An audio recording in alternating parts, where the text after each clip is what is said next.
Greetings, and welcome to the Library of Deep Knowledge. I am Naho the Storyteller, and I have a tale to tell you. Today, I am joined by Akani, Hello. Crystal, Hello, everyone. Momo, Pion. and the library has new staff today. I would like to introduce Ava. Hello, hello. Wild should be joining us. He said he would. But this is going to be a note to file. Today we are continuing Tokyo Necro. Ava, am I correct in assuming that you're caught up? Yes. Perfect. From what I last saw, you guys killed a guy and his family sword. Or family noodle sword. That is probably the Yeah. best description of that Langjian I've ever heard. Yeah. You're welcome. The best one that's at least the best one that's not gonna put any ideas in anyone's head. His family noodle sword. Yeah, I mean, that is pretty accurate. that is very much accurate. If you want to describe it in not R18 ways. Yeah, no, it really is, though. It's a really interesting story so far. I'm really glad to be a part of it. Thank you. Thank you for having me. Always a pleasure. And I'm glad that you agreed on so suddenly and on such what is essentially short notice. I don't know. If you never give it a shot, you never know what's gonna happen. I guess. I don't know. So true. All right. I would like to wait for Wild, but if he's not gonna be here like now, I'm just gonna go. She's so far away from us. Yeah. You know what? You're right.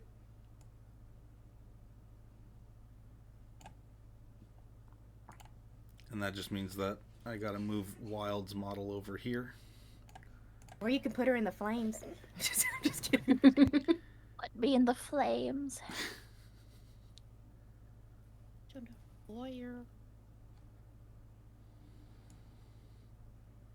Well, let's see how that looks. Oh, nope. That's not what I wanted to move.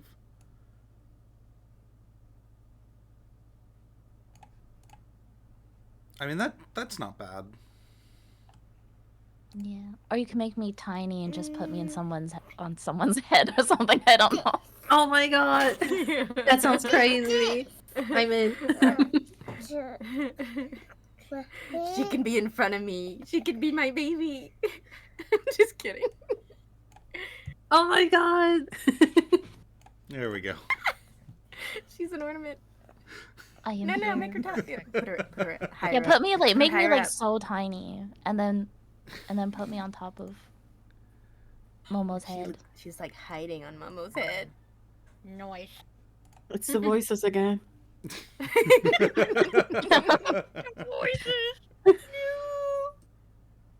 So small. I'm gonna message him directly, and then whatever happens, happens.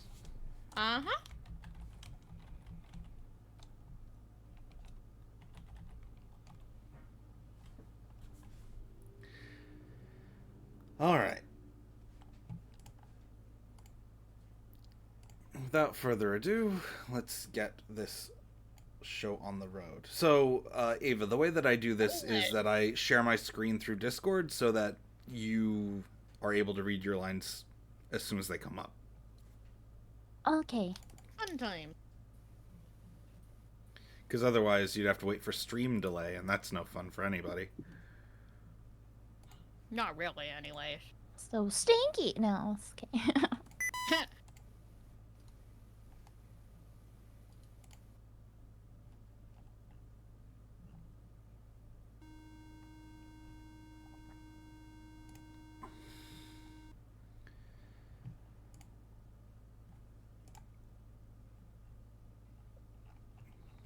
Okay. Mm-hmm. Looking good.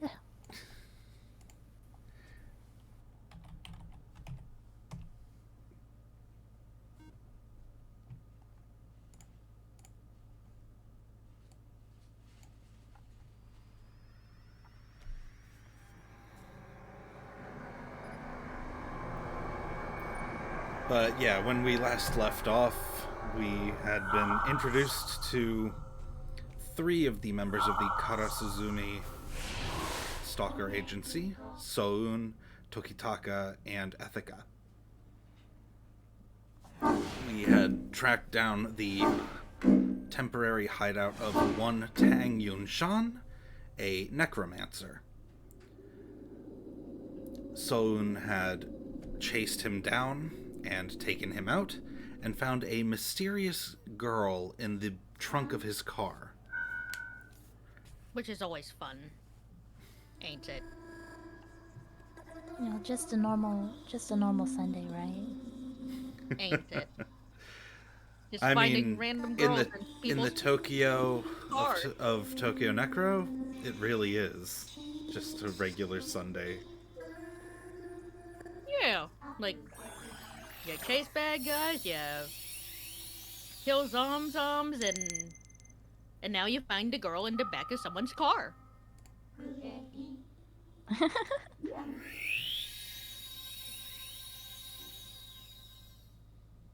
I will apologize. I might mess up names, you know, pronunciations. Oh no, join the club. Okay.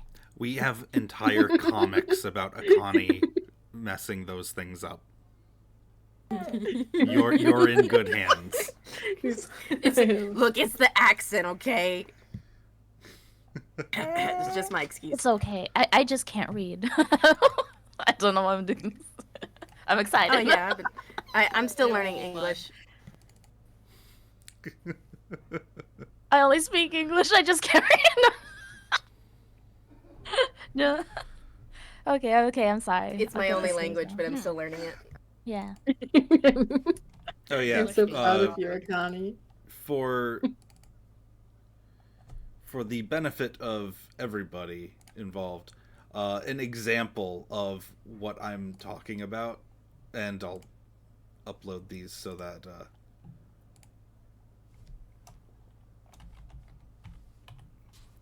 the viewers can see it as well. Fun. Okay, I embrace it.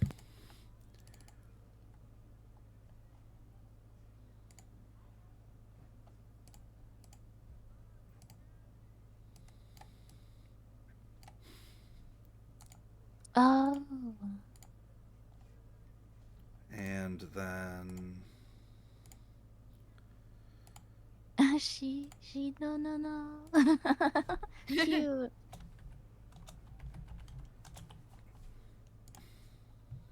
and the chalkboard as well are also words that she's had trouble with.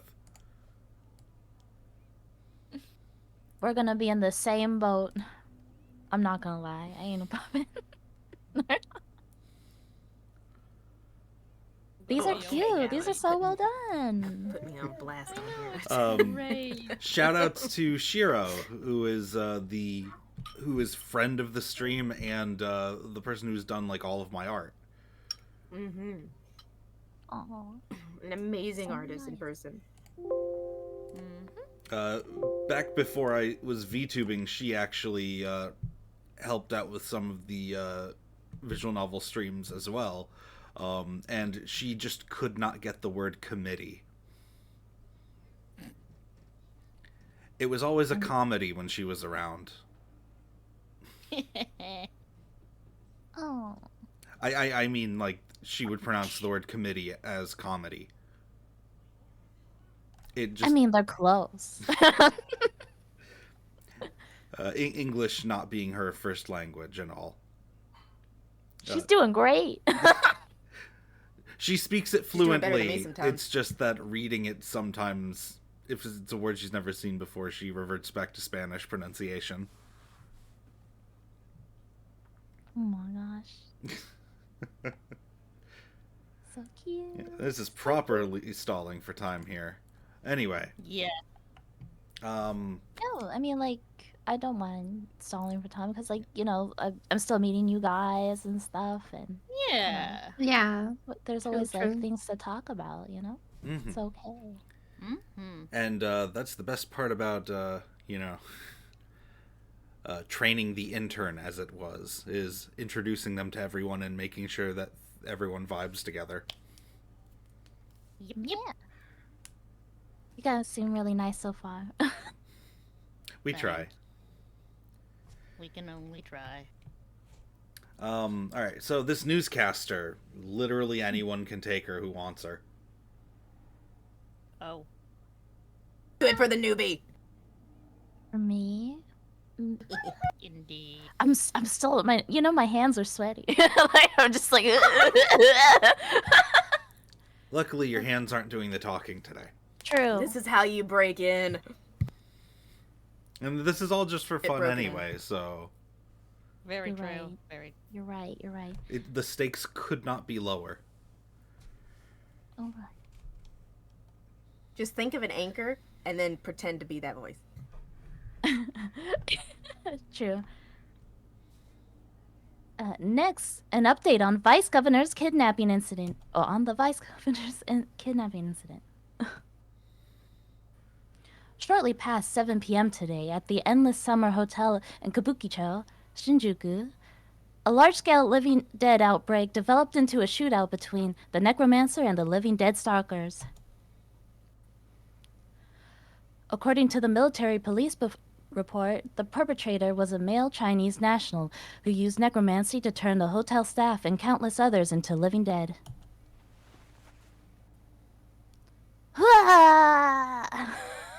Well, that's not the newscaster. These are gonna confuse me too. I I'm love pretty it. sure this is Ethica. Oh. Oh. I killed some time in the military police headquarters waiting room. The holodisplay projected onto the wall just so happens to be playing news detailing the results of our little escapade. This division's equipped with a mesh jammer that's always on, so I can't connect my Conry to the network. All right, I'm pretty sure they're not going to explain what a Conry is, but Nope. a wearable information appliance in the form of a ring, used for a variety of purposes. A selection of its primary usage cases follows: expedient data entry using the multi-flick input method, flexible data output via holographs and cartilage conduction, robust security protocols incorporating biometrics, data storage utilizing internal micro holocubes, and wide-scale information exchange using individual connect rings as nodes, the mesh network. The internet as we know it does not exist anymore because of global catastrophe, so the Conry mesh network is the closest we've got. Ah. As far as I know, it's localized entirely in Japan, so anywhere outside does not have access to it. Mm. I was right, this is Ethica. It's a total sausage fest here. No cuties for me to hit on. So I'm stuck watching the news. Bored out of my mind. Okay. The whereabouts of the vice governors are still unknown. The military police are investigating further. And by investigating further, she means they're about to grill me. Things did get a little wild in the middle of town, so I can see why the fuzz would want a piece of me.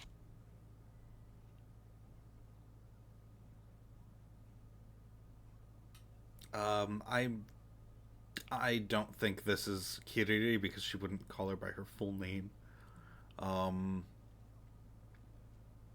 Honestly, any of you can take this.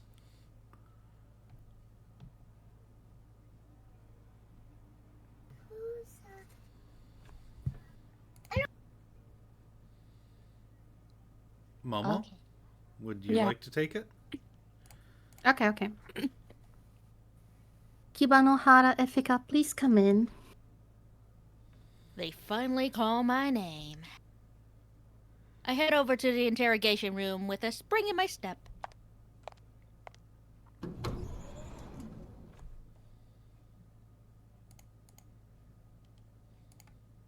The interrogation room's as dreadful as ever.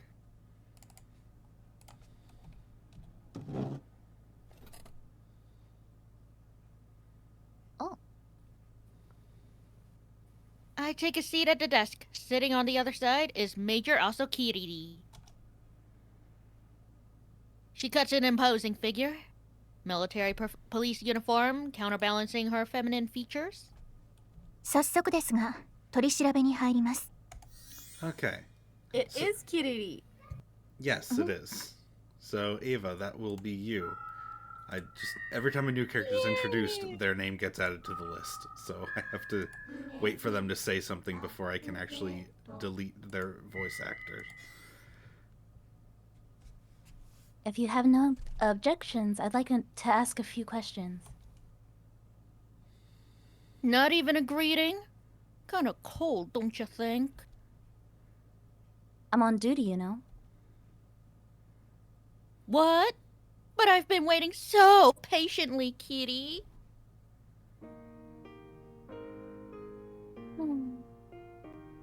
Kitty Kitty. sighs.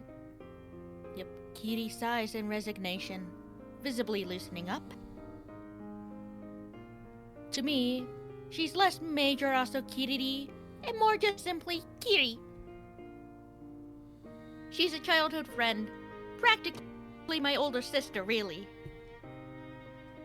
After Kitty's mom died in an accident, my family took custody of her, so we lived together in the same house for years growing up. We know each other very well, to say the least.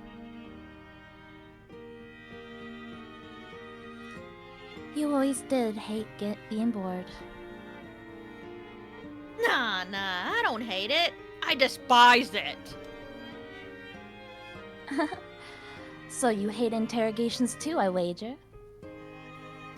Absolutely. But for you, Kitty, anytime. In that case, let's get right to it. Kitty clears her throat. And just like that, she switches into business mode. Okay. Okay, let's... Oh, wait. Oh. No, it's Ethica. Okay, sorry. It's all good. Okay, let's do what we gotta do. I'm not that irresponsible, you know.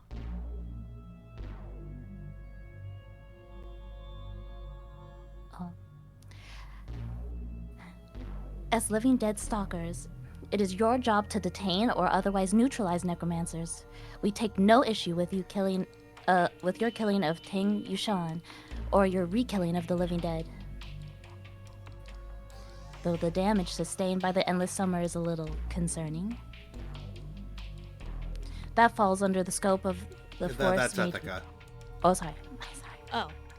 That falls under the scope of force majeure, doesn't it? It's still Ethica. They sicked heavily armed ghouls on us, you know. 2 of them! We didn't even damage any hot pipes. We actually did a pretty damn good job, didn't we? Yes, you definitely have a point. Now, about the vice governor.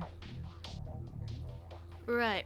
Our top priority of this little raid was to find that pervy old bastard. Did any- Oh, wait. Yeah, that's you. Whoops. It's okay. They don't put the names, so it's a little hard. Yeah. This game does that a lot, where you have to kind of figure it out through like actually reading it. Yeah.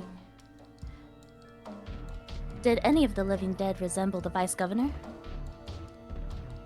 Not any of the ones I dealt with, at least. Are you sure? That's what my ex-brain said, at least. Not that I trust the damn thing all that much. So where did the vice governor go? Beats me. The dead tell no tales. Maybe you could have asked Tang Yushan if he were still alive. Necromancers are incredibly dangerous. When we track them down, we take them dead or alive. Tang Yushan was pretty good at camouflaging his work. If he sent the vice governor back to everyday life with a few adjustments, he could pull off some real sinister schemes, I bet. But he didn't. Exactly. He didn't demand a ransom either, so I've got no earthly idea what he was trying to pull here. I hear he wasn't even an important political figure. Apparently, he was chosen to be vice governor precisely because he's incompetent. It's not my place to comment on matters like that. But that's all I ever hear, you know. Apparently, the guy's a sex-roid addicted pervert who leaves him in pieces every time he has a go at him. I'm in no position to judge individuals. Kitty, I Oh. think. Whoops. I'm in no position to judge individuals for their hobbies, so as long as they're not violating the law. As long as they're not violating the law. To be perfectly honest, I think a fucker like that is better off as a living dead. At least that way he'll stop being so damn horny. He was on his way back from the That's fortress, still right? Ithaca. Oh, sorry. See, this is gonna be confusing even for me. He was on his way back from the fortress, right? You reap what you sow. Now, earlier, the fortress was mentioned and didn't have a, So, let's see what that is. Hey. A facility near the old Odaiba area, owned by renowned entrepreneur Amachi Juichiro, repurposed from a landfill mine. An Amachi Robotic Industries factory is located beneath ground. Above ground is what is rumored to be a sexroid whorehouse catering to VIPs, surrounded on all sides by smart material. From a distance, these white walls resemble those of a castle's. We'll get into what smart material is later. Yeah. Hopefully. The law's the law, and I'm a member of the military police tasked with protecting the law of the constitutionally governed city of Tokyo. Gosh, I'm so sorry. It's okay. Oh god. If you want to have another go. Of your reflexes. Finally, Wild, there you are. Welcome! welcome! Love the intro. Oh, I will have another Yes, go. hello. Oh. Yeah. The law's the law, and I'm a member of the military police tasked with protecting the law of the constitutionally governed city of Tokyo. I enforce justice with the burden of the military police honor on my back. Huh. You're so damn principled. I'm not being sarcastic. I'm not being sarcastic. Straight up swooning over here. Oh, right. Kiri? The two of us should get dinner together again sometime soon. Ooh. Huh. Dinner? Kiri's thick softens once more. It'll be fun, after all. It'll come Ethica stylish escort service. Your voice kind of broke up in the middle of that. Whoops. It'll be fun. After all, it'll come complete with Ethica stylish escort service. I appreciate the thought, but So, when Kiriri is talking to Ethica in, like, not business mode, she's quite a bit little bit more softer and yeah, softer. So, Let me try again. I appreciate the thought, but Come on, Kitty. It wouldn't hurt to let loose every now and then, you know. don't worry. I make sure to find time and get some good sleep at home. That doesn't count as letting loose. Kitty's got a stronger sense of justice than most, so she often pushes herself way too hard.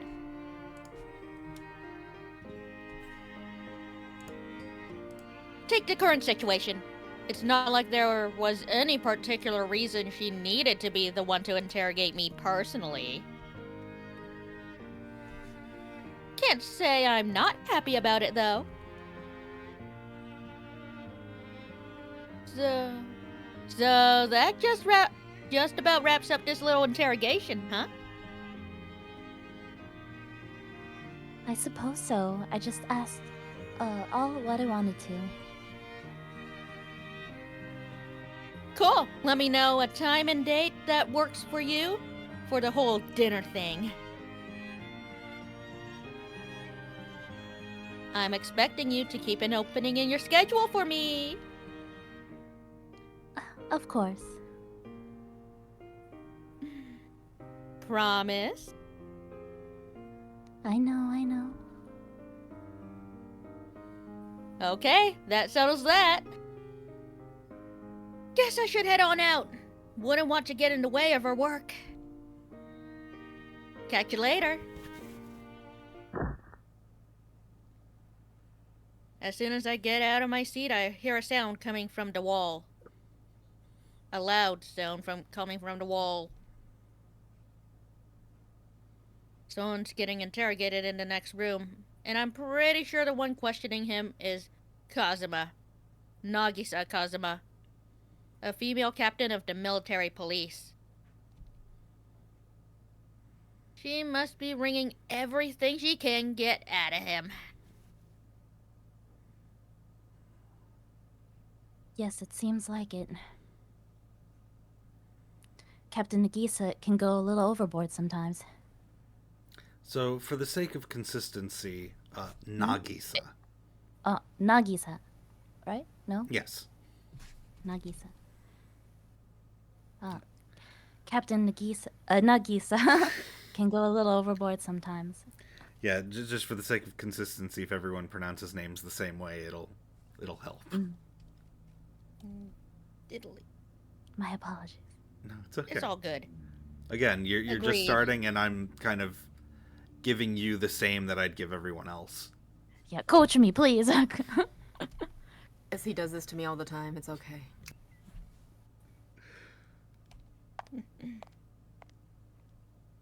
Kiri and Kazuma were in the same graduating class in Higashikano Military Police Academy.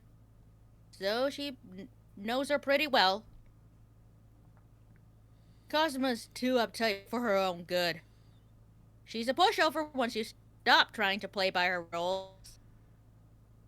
Not that I expect our dear Soon to do anything but.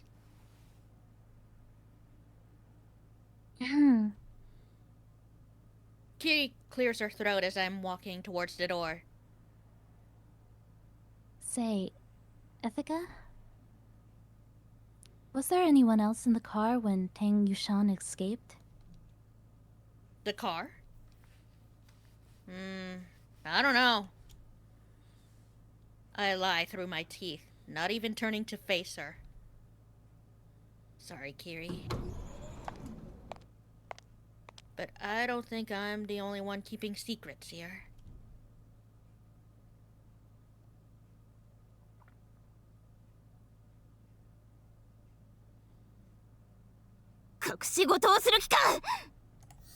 All right, Momo.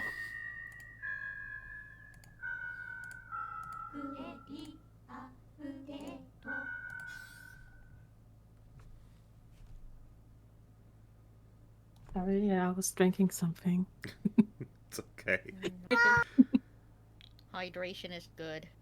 Mm-hmm. Do you want me to play that voice line from her again? Yeah, why not?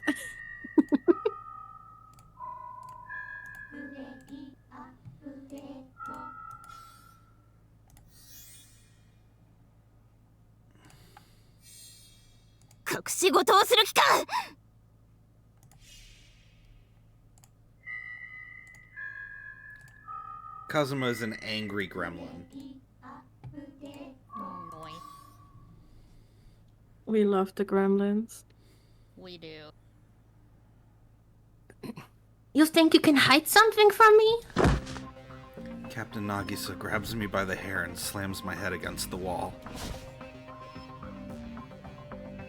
Know your place. As one might expect from a living dead stalker, I have a high tolerance for pain. This is nothing I can't bear, but if I don't give her some sort of reaction, Captain Nagisa won't be satisfied. So I stagger on purpose.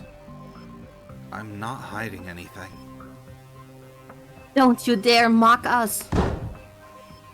Captain Nagisa grabs my head again and slams it on the desk. Obviously, she knows that I'm injured from my life and death struggle against Tang Yun Shan. And yet, she has no qualms with treating me like this. Violence of this sort is just typical Tokyo military police procedure. To be fair, I suppose you can't protect this city's public order without overstepping your boundaries here and there. If you think about it that way, the way Captain Nagisa acts tough in spite of her slight stature is really quite admirable. You just chuckled, didn't you? Huh? No. We have a solid scan of the place. You think we would miss the extra footprints? Do you take us for fools? That one actually hurt a little. But what hurts more are Captain Nagisa's words. Alright, what is solid scan? Ultra high definition 3D scan performed using specialized solid scanner, used in situations where fidelity is paramount, such as preserving crime scenes. But what hurts more are Captain Nagisa's words. Extra footprints? Does she mean... Looks like I wiped that look off your face. Perfect. Don't think you'll be getting out of here before I...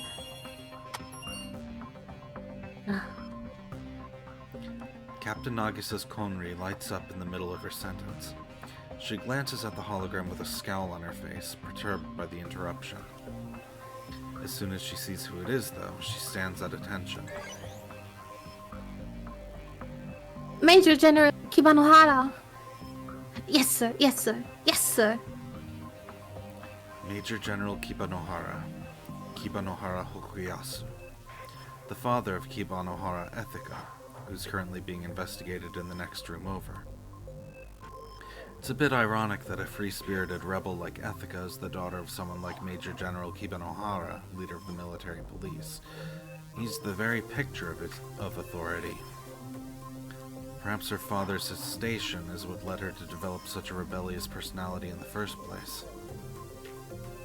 Sir, pardon me. Her pompous attitude suddenly gone, Captain Nagisa gives the thin air a bow as she hangs up. If there's one thing she's weak to, it's her superiors. Leave. Huh? I can't help but express my surprise. I was expecting this to go on for at least another 20 minutes. I said leave already. I certainly won't complain about the interrogation being cut short. I leave the room as directed. Momo, I take it you can't, actually shout? No, because it's very late. Yeah, I figured. And my parents would be, very annoyed with me. And yeah.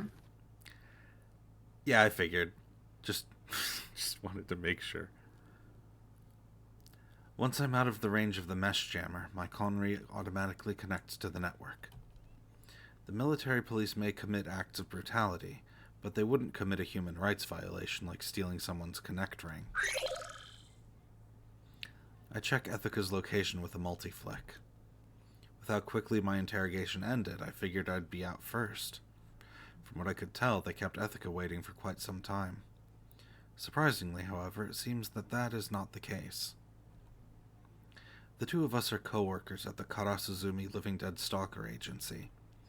It's close enough that we don't need to leave together, but it looks like Ethica waited for me anyway. Incidentally, Tokitaka managed to get away before the military police charged in.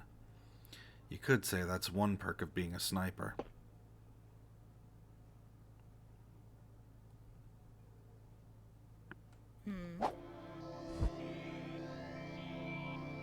Ah.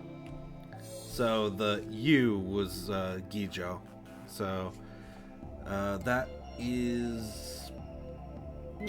That's Akane, right? I think so. What voice do you want her to have? Well, you've seen what she looks like. But she has cat ears. I want to make her look so cute. Or sound cute. She's Okay, anyway. She's not quite an angry gremlin like Nagisa is, but she is quite serious. Okay. Okay. So I say the you, and who's So the Wait, U wait. is her, and it's angry. you. Hmm? That Whoa or there. more lower. That's pretty alright. Without warning, a woman comes swinging at me with the hilt of her sword, and I narrowly manage to evade it. 貴様ターユンさんをやったのか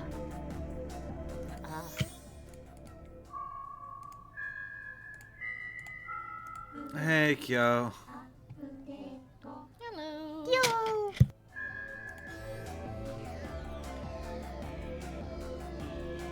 Did you kill Tan Yonshin? Tang Yun Shan. Did you kill Tan Yonshin? Watch it, Mitsumi. Answer the question. Did you kill Tan? Yeah, it was me.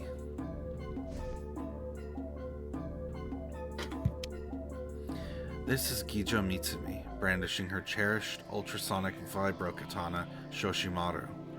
I hope she doesn't intend to draw the blade. She's an experienced Living Dead stalker who belongs to the Gijo Living Dead Stalker Agency. There's something of a rival agency to us, as we're constantly competing to see who can take down necromancers first. Well, Kyo, we already took down an entire necromancer. So, I'd say they're going swimmingly. Judging by her threatening attitude, she must have been after Tang Yunshan too. Sorry, but work's work for me too.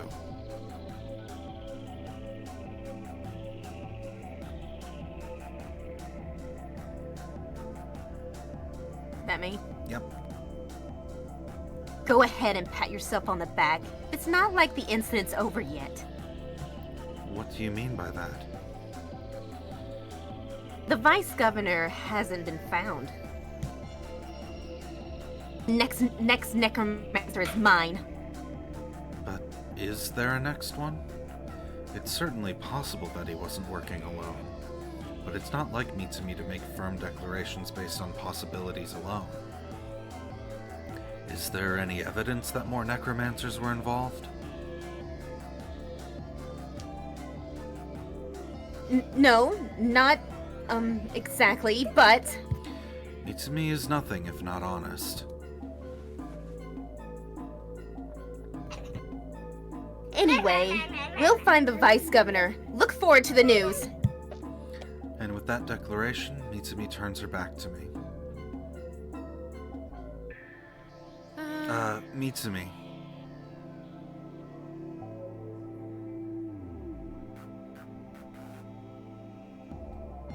What? You've improved. That hilt strike very nearly hit me. Mitsumi turns her face and quickly walks away. I'm still unsure of the best way to interact with one's rival.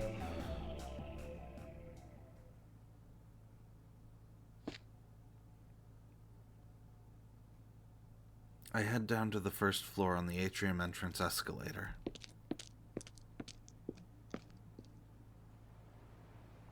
The military police headquarters is located in the old Tokyo government office building in Shinjuku. In the frozen city of Tokyo, the greater an organization's supply of heat, the greater its authority. Before me, twin towers jut up amid a mass of hot pipes, serving as an undeniable reminder that the military police rules this city. An AMV-89 Vulture, a tilt-rotor gunship, takes off from the rooftop heliport, defying the updraft. I can't help but feel they're looking down on us. Yo, son! Sorry for the Sorry wait. for the...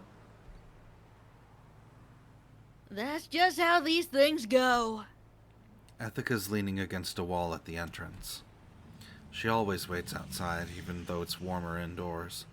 Her distaste for her father and his workplace is simply that strong. At the same time, she's attached enough to Major Aso, a sort of older sister figure to her, that she finds herself at the HQ time and time again. A complicated family situation, to say the least. Was Major Aso the one interrogating you? She was too easy. You got out pretty fast, considering you were stuck with Kazuma. She was violent as ever, though.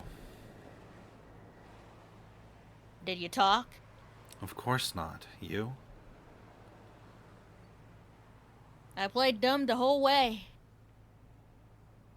Now let me meet that little princess of yours already. Princess? You woke her up with a princely kiss, didn't ya? No. I choose not to humor Ethica. But anyway. It's not like your ex-brain told you to cover for her, right?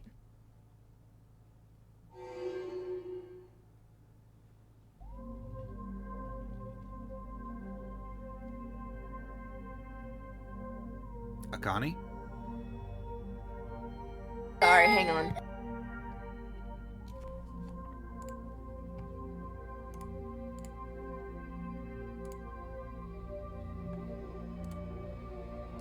Can you say the name for me? Hogyo Iria. Hogyo Iria? Yep. I'm Hogyo Iria. I forgot everything else. Well, Tempo, Living Dead Stalkers aren't part of the military police. They are private organizations.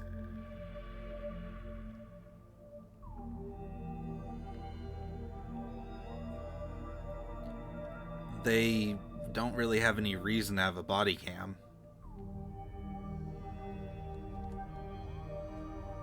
I can vividly recall our meeting in these snow-covered ruins. She was wearing a hooded fur jacket on top of a t-shirt with a character from an old cartoon series printed on it. Her attire did not conceal her abundant curves. Somehow she seemed out of place here in the Tokyo of 2199. Almost as if she came from another world. Ethica? Son? Hearing her call my name made my heart leap. Or wait, no, that might have been... Oh no, that was still Iria. Ah. Weird. Soon?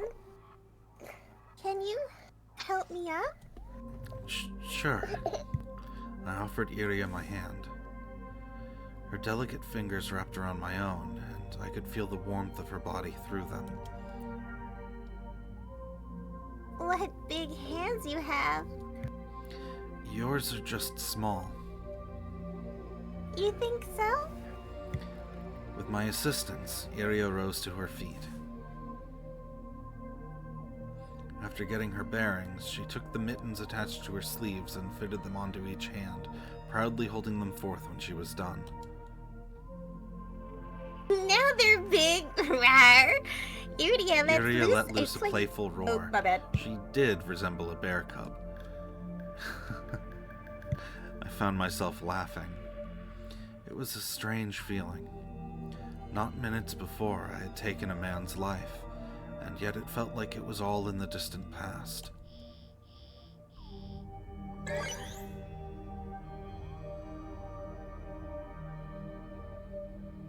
Actually, that's me, right? Yep, that's you.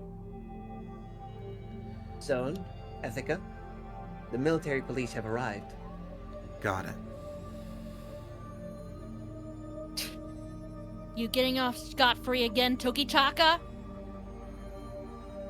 It's not like I've got a choice. Someone has to secure the body. A gray chameleon siren began approaching from the distance. Ethica and I were going to have to go in for questioning. Striders used by military police, coated with a dynamic camouflage texture that automatically shifts to match its environment. As they are mostly used within the city limits, they rarely adopt any color other than a dull gray, hence the name. I looked back over to Iria.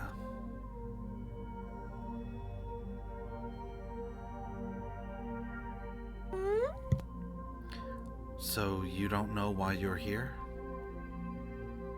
Nope. Might just have a case of amnesia.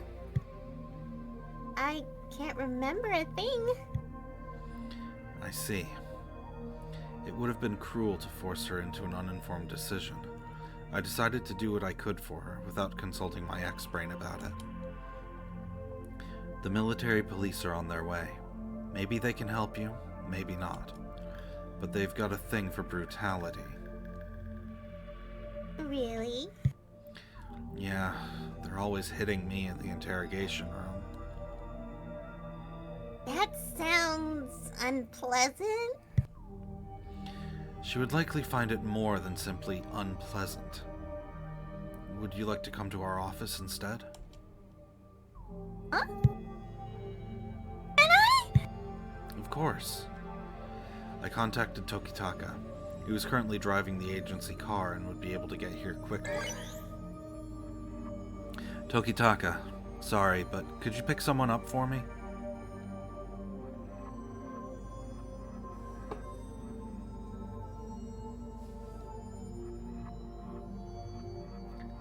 Tokitaka, could you pick someone up for me? Sorry, Caesar. Pick someone up? Ride for one, please.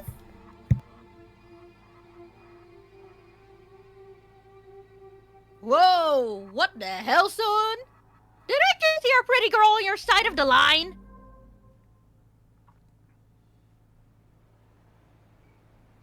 How could you tell she was pretty just by the sound of her voice? Well, unlike you, I'm a woman with a discerning ear. One earful of her voice and I could tell. Wait. So you actually did pick up a cutie? I nod. I'm not one to obsess over appearances, but she's definitely someone most would consider attractive. So, she's so hot that you went out of your way to rescue her, huh? Not bad, son. It's not like I rescued her because I found her appealing. We'll see about that. Man, I want to see this amnesiac beauty for myself. What was her name again? Iria? Yeah, she at least remembers that much. Hogyo Iria. Hogyo? Ethica tilts her head. Does that name ring a bell? Yoo-hoo! Uh-huh. I turn around only to be met by Hogyo Iria herself. What are you doing here? Ryoko told me I needed to go to the hospital. Ryoko told you. あら、ここにいたのね。 Oh wait, there she is. That's Ryoko.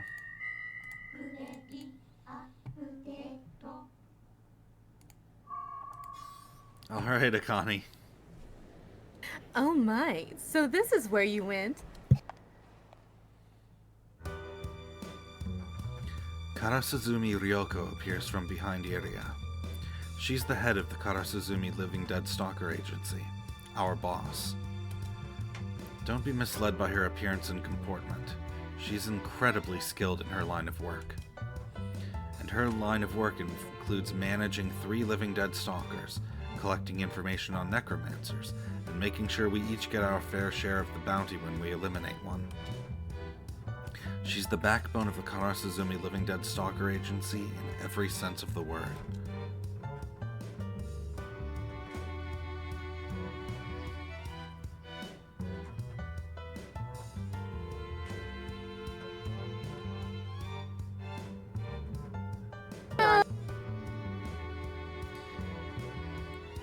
Yeah, you're dealing with kids, I can hear it, so it's okay.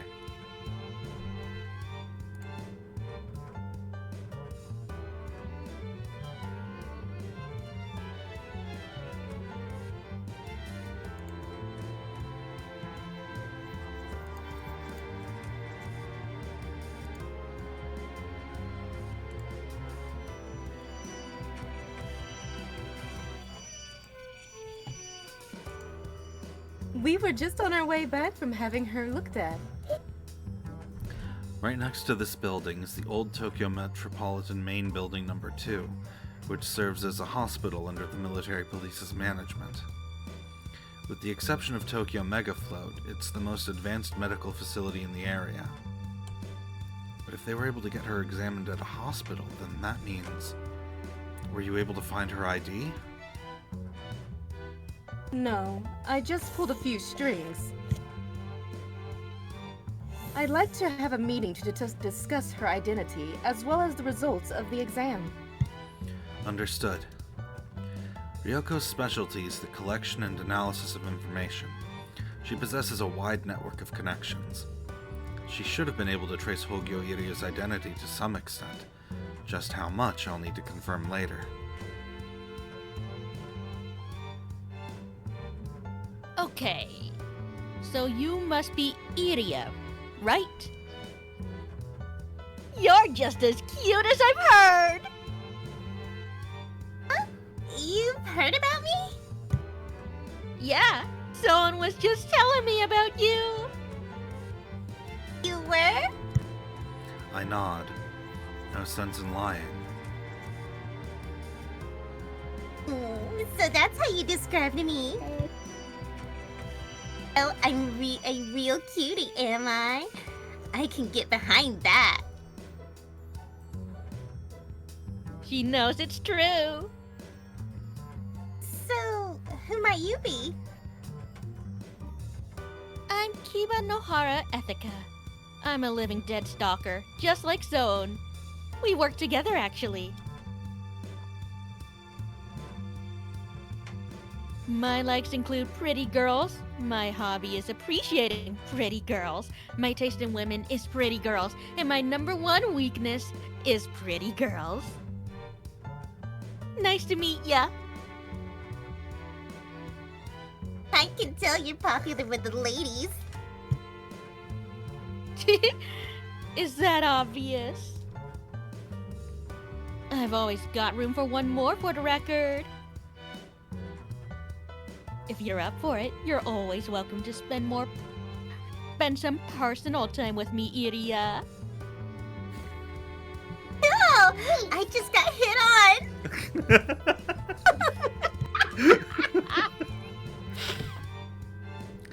Hogyo Iria, everybody.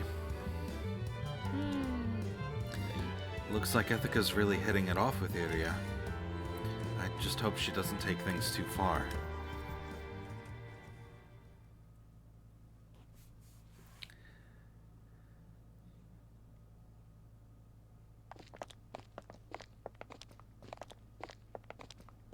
Oh yeah, for anyone who's new to the stream here and wondering why I'm even daring to stream this game in particular,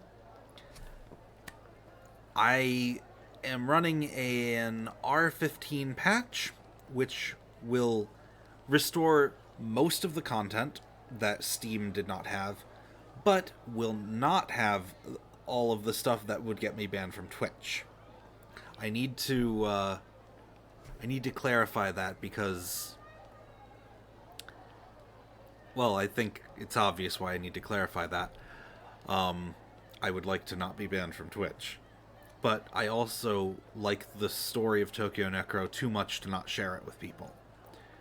So, the R15 patch, which is based on a Japanese exclusive version of the game. They kind of just took the coding from that and put the English script into it. So, it gets close. But there are no 18 plus CGs, and the actual acts are not present. Goodness, because that would be very awkward to explain to my children. Just kidding. Oh no, you're right. You're right. I just wanted to, dead silence. I wanted to help. Anyway, this is Ethica. I'd like to take things a bit further with Iria, if you catch my drift. That's the main thing on my mind as we accompany Iria back to the office. The reason that I brought that up right now is because at the office is where one of those scenes would have been. Now, before I even started streaming this, I tested out the patch to see where it goes, how close it gets to those things, and I'm satisfied with it. There will still be some dialogue from the lead-ups to those scenes that is still present and might make some people uncomfortable. But the actual stuff that would get me banned is not here.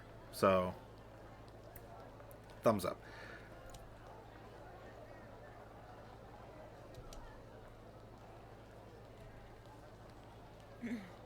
But Sona and Ryoko seem to be aware of how vulnerable our charge is. We didn't discuss things ahead of time, but we've assumed a sort of formation around Iria, so that we can protect her if need be. Sona and I are martial artists. Are martial arts experts, and Ryoko's quite a bit stronger than your average civilian herself. But you can still never be too careful in 2199 Tokyo. You got this, Crystal. Yeah, I do. I'm so glad I did not lose her. She says a lot of words.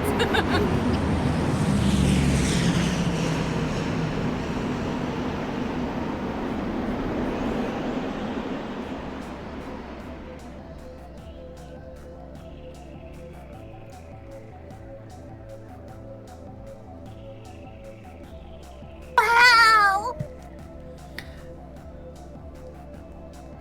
As soon as you pass beneath the tracks of the old Yamanote line, now outfitted with primary pipes, into the eastern side of town, the city reveals a completely different side of itself. Welcome to Kabukicho, the entertainment center of Tokyo. We're greeted by the dazzling lights of countless vapor holograms. Signboards powered by the hot pipes that run all across town. Steam seeps out from drainage pipes, diffusing the city lights and creating a sort of lens flare effect. The air is damp. The air is damp, possessed of a lightly rotten stench. Add to that the clouds of perfume hanging about the ladies of the night and the fumes of alcohol wafting from so many drunkards, and you have the terribly distinct scent of Kabukicho.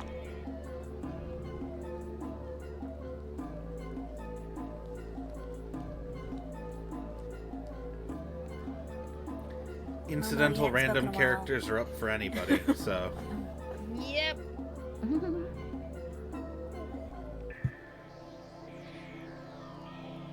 Hey, sexy Anyone who lady. has- Oh, sorry. No, you got. Go ahead. Go. You got this. Go for it. Hey, sexy lady. Want to have some fun with me? Living here means you can't go a single day without someone offering their services to you. A thick coat on top of a micro bikini is an odd match, to say the least, but somehow appropriate for the streets of Tokyo, where hot pipes just barely keep the cold at bay. Sorry, but I've got my hands a little full right now. Then what? How about you, young lady? Me? First time in Shinjuku? Let me introduce you to things inside and out. Sorry. I appreciate the thought, but Sorry, but I can't let this sweetie fall into clutches of filthy men. So, bye-bye. I shoo away the pushy prostitute with a smile. hey, was that a man just now? Yup, you can adjust your appearance all you like, but I can tell by smell. Types like those come back from the war with their junk damaged and figure they might as well undergo a sex change operation and earn a living that way. This game predates the current thoughts about. Yep. This game is a product of its Oh, time. Just Yep. going to say that. Yep.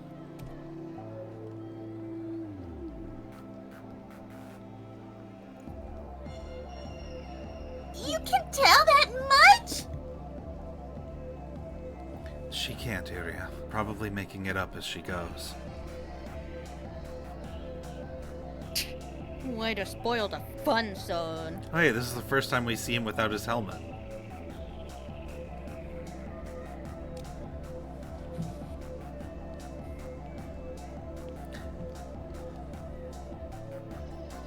But the fact that such random conjectures even plausible is a testament to how rowdy this town has become.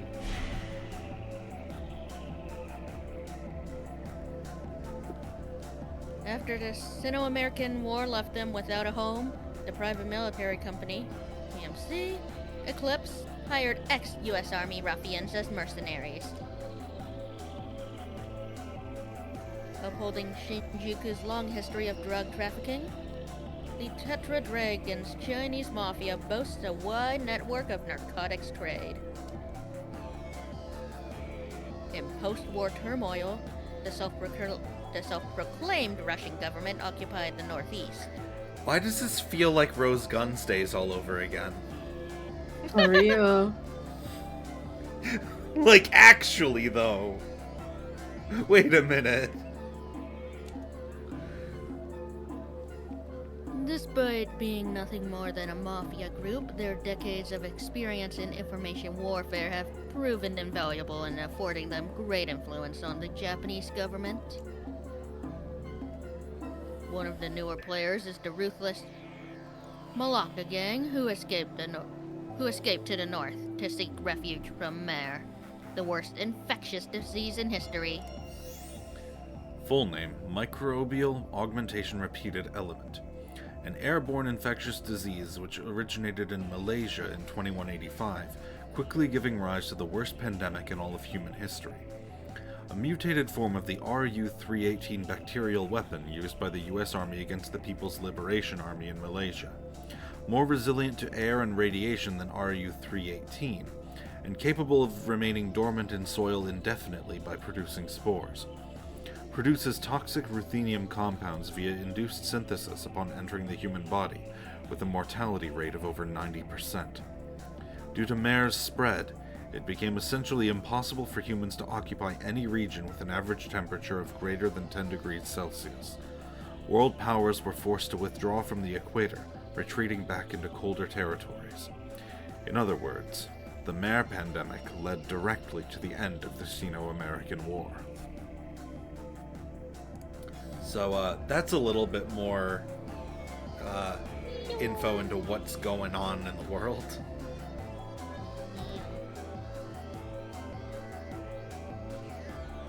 Inspired by the rise of Sue's wannabes are a violent cult that preaches acceptance death. The Japanese wanted to these groups in turn, trading their tattoos for cybernetic enhancements. But we have the leading actors of the conflict, the Necromancers. Those dreaded progeny of war who reanimate and control corpses.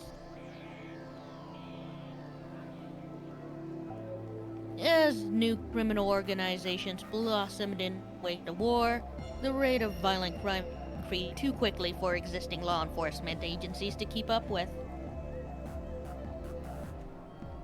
The city had no choice but to task the protection of public order to the newly militarized military police.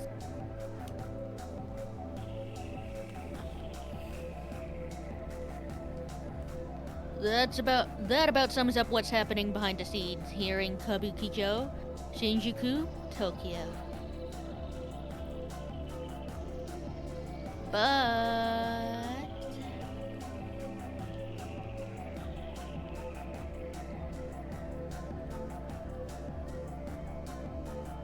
Wow, so like, what's all these pipes? Oh, right. I guess we're just used to them by now.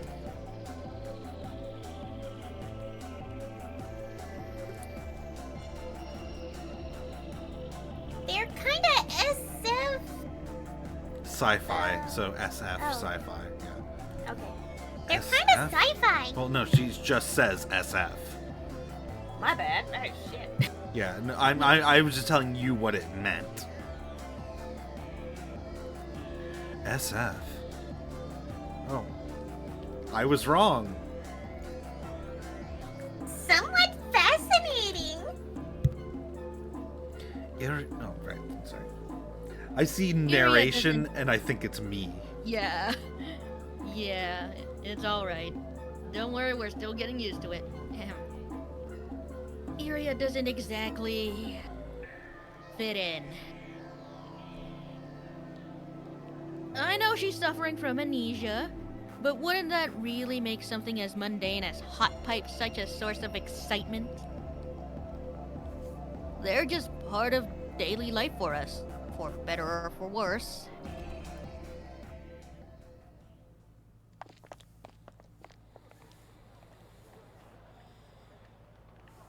We arrive at the Karasuzumi Living Dead Stalker Agency. To the right of us is a gay adult shop, and to the left of us is a multi-tenant building with a coffee shop and a gun store. In other words, just another corner of Shinjuku Nichome. Our building blends in inconspicuously. This is where you work? Not just where we work, it's where we live, too. Huh? How exciting! Oh, it's hella exciting. Wanna live with this Iria?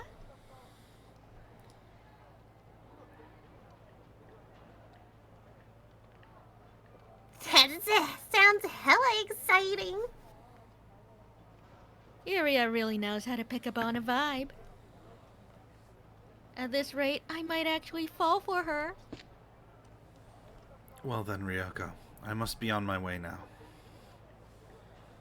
As we approach the building, Son breaks away from the group, making his way towards the parking lot.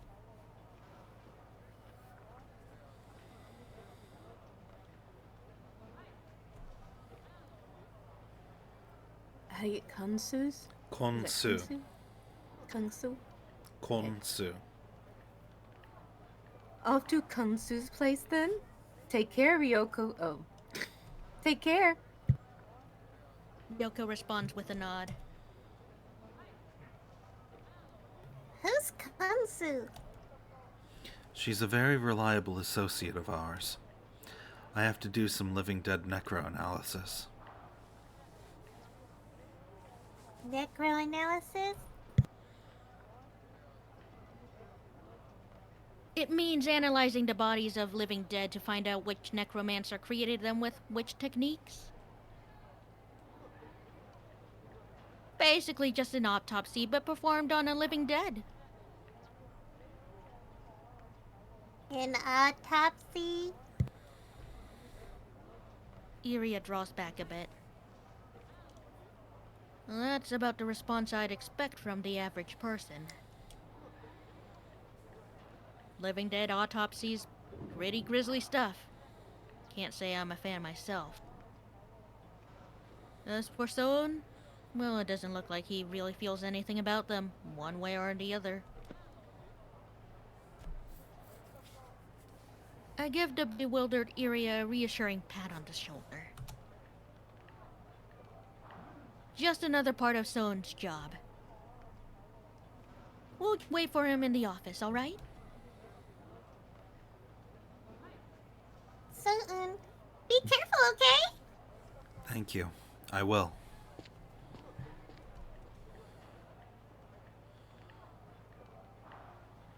Sohn disappears into the parking lot behind the office. Ryoko unlocks the office door and we head inside.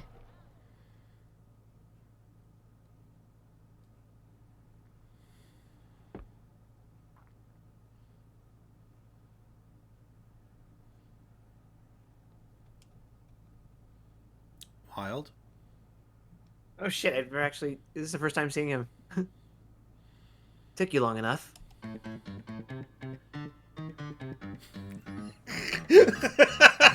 shit! It's the pervert from earlier! Tokitaka greets us at the entrance, prompting a scream from Iria. She leans her upper body back, as if she wants to get as far away from Tokitaka as possible. Allow me to introduce Ichihara Tokitaka, the final member of our organization. He's also a living dead stalker.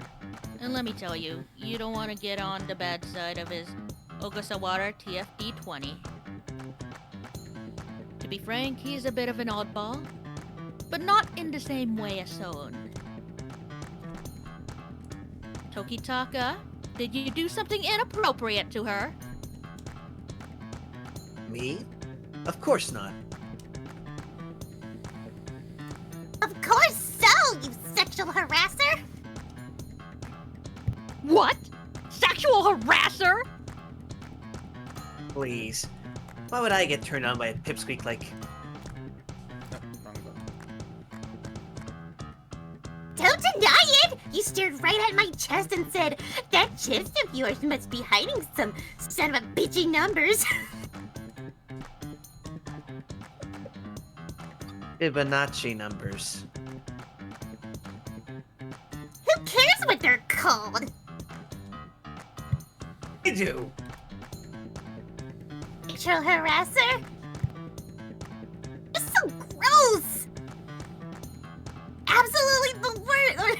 You're the absolute worst! Die!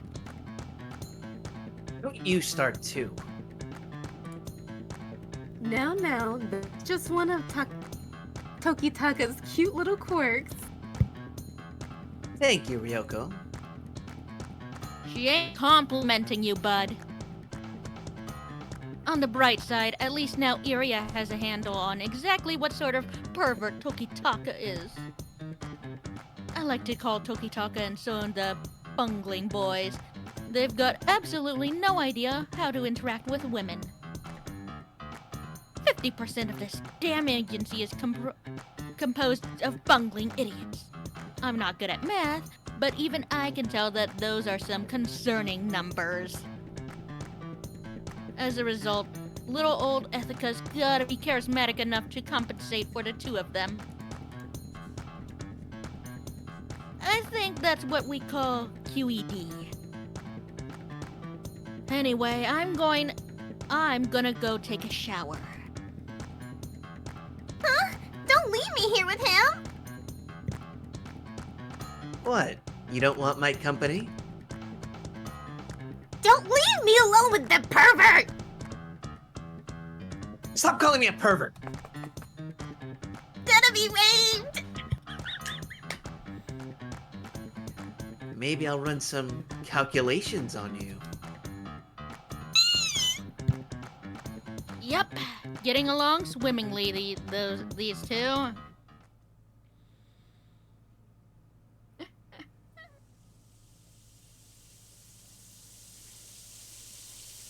It ain't easy being a living dead stalker.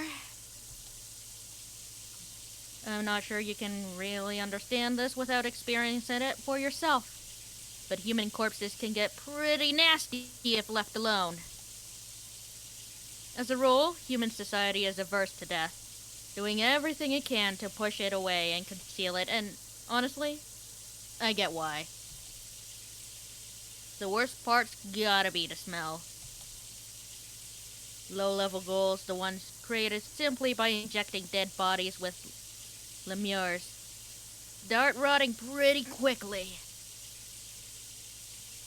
We living dead stalkers are tasked with re-killing the living dead, and we get showered in bits and pieces of dead bodies in the process.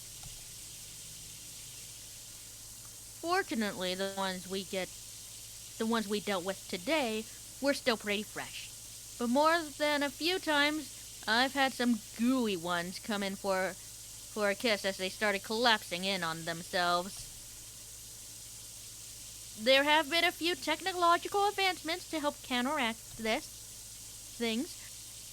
For example, nowadays we have these things called nano refreshers, which can shut out any smell completely.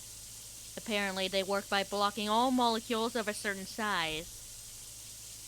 But for some reason, the stench of death still gets through.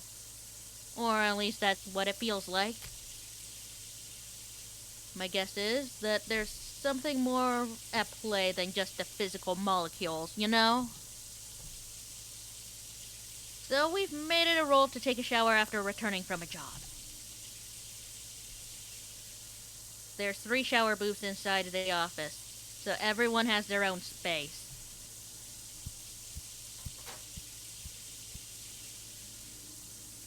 Good work out there, Ethica. Moment of truth. I say as if I didn't already test this. Thanks. You too. Ryoko likes to keep things clean. Regardless, I would say any children to get out of the room to be on the safe side. Right now they're not in here, but they're in the living room. Cool. Because there's going to be, like, awkward line reads, if you know what I mean. At least.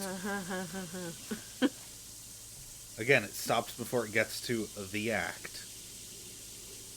She's probably here to take a shower before preparing dinner since she was just outside. I hear hot water spray out from the shower head in the next booth over. Hot water vapor circulates through the city several times before finally being used as residential water in various households. You can't afford to let even the tiniest amount of energy go to waste in this city. The two of us chat as we shower. Iria's such a good girl. You think so too? Of course. You don't see a girl that alluring every day. There's something almost infectious about her smile. When Soen first started talking about having her stay with us, I didn't know what to think, but now I understand completely. True. She does have a mysterious charm about her. Quite mysterious. Ryoko's comment is a bit vague. Perhaps the results of her investigation into Iria weren't exactly favorable. Our work is a life and death struggle. We're always in danger of being targeted by the mafia, gangs, necromancers, and other miscellaneous scum of the earth. We try to avoid anything that might invite danger, unless there's no other choice. If we can't be certain that something is safe, we simply avoid it entirely. That's the secret to surviving in this world. You don't trust Iria? I'm afraid that's just how her work goes. But you do want to help her? I feel compelled to speak on Ryoko's behalf. As the head of the Kara Suzumi Living Dead Stalker Agency, she's beholden to her duty to protect her employees. But I know she doesn't want to just leave Iria out in the cold. Obviously, she could always hand Iria over to the military police and explain the situation. She's got nothing to lose if she does. Most citizens of Tokyo wouldn't think twice about doing just that. But if Ryoko isn't like most citizens, if she were, then none of us would be working for her. Oh, that's a typo. Yeah. I'm always ready for some danger, you know. Business as usual. I'll support you no matter what you decide to do, boss. Ethica. Ryoko sighs on the other side of the wall.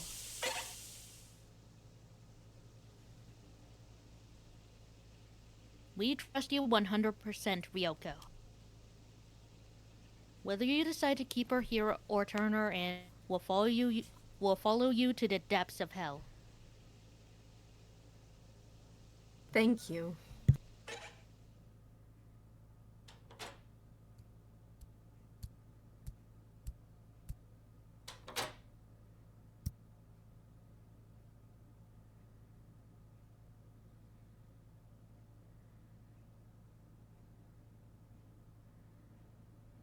Sorry, did I make you worry?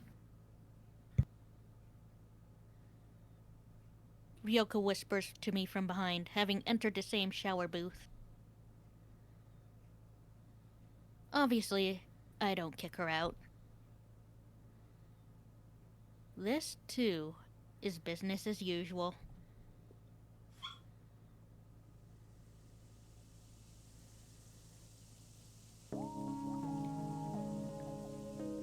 We turn on the shower and let the warm water pour over our heads. Yeah, so... Ryoko's wet hair clings to her skin, but that just makes her even sexier. Yeah, so this is already a change from the patch. Fun. I swear her boobs get bigger every time I look at them. I'm no washing board myself, but how do I put it? And I will say again, if anyone who is involved in the scene wants to just skip it, I'm totally open to doing that.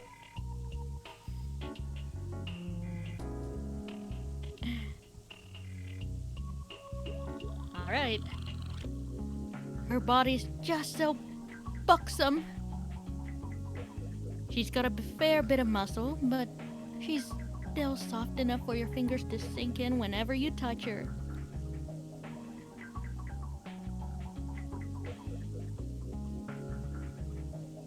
Please don't stare, Ethica. You're so young and have such a nice figure, but I'm... Ryoko's face goes beet red as my gaze washes over her. I don't look away. I take everything in. Because that's exactly what she wants. I might have a nice figure, but your figure's amazing in a different way, Ryoko.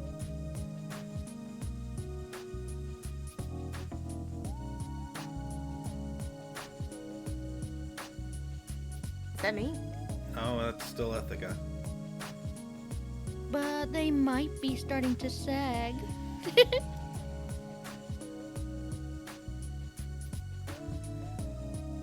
hard to find a body that begs to be touched as much as yours.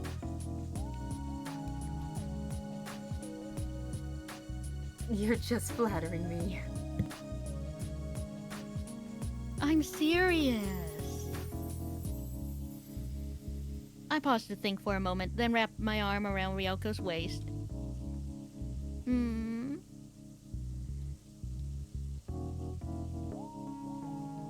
Getting at a point where I'm feeling like I should just keep pressing the enter key. So I'm gonna do that. Yeah, I'm just gonna keep pressing the enter key.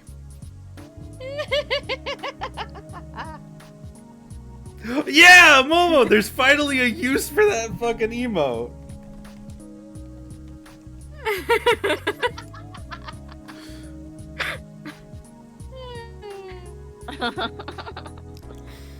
Wow, it's showing a lot more than I thought it was even gonna go. Yeah, I know. Now I did know that it would be doing this, but I'm blushing and then it cuts. I'm trying to read here, man. Sorry, I had to say that. But then it cuts away. Dang, he didn't let Momo enjoy it. Just kidding, I'm kidding. We ain't gonna read. Nah, I was able to read everything. Oh, she's a fast reader. Read everything. But this is as far as I go.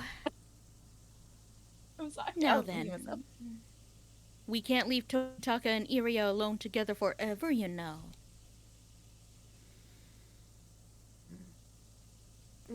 Yes, you're right.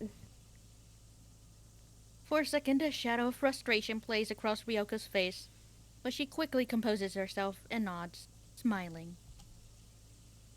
I smile back, making sure to play it cool, but deep down, I'm so thirsty, I'm gonna go crazy! Sorry, I saw an Abra show up in chat and I want that. So that actually is almost the entirety of that scene anyway. Just they cropped all of the CGs, which that's fine.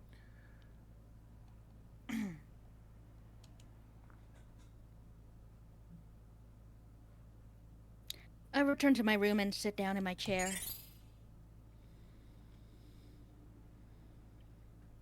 I adjust the air conditioning with multi-flick gestures so I can start getting my hair dry.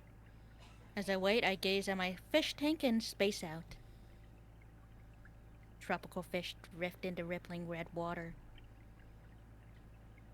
As soon as I get close to the tank, they all gather at the surface. That fish is a mood.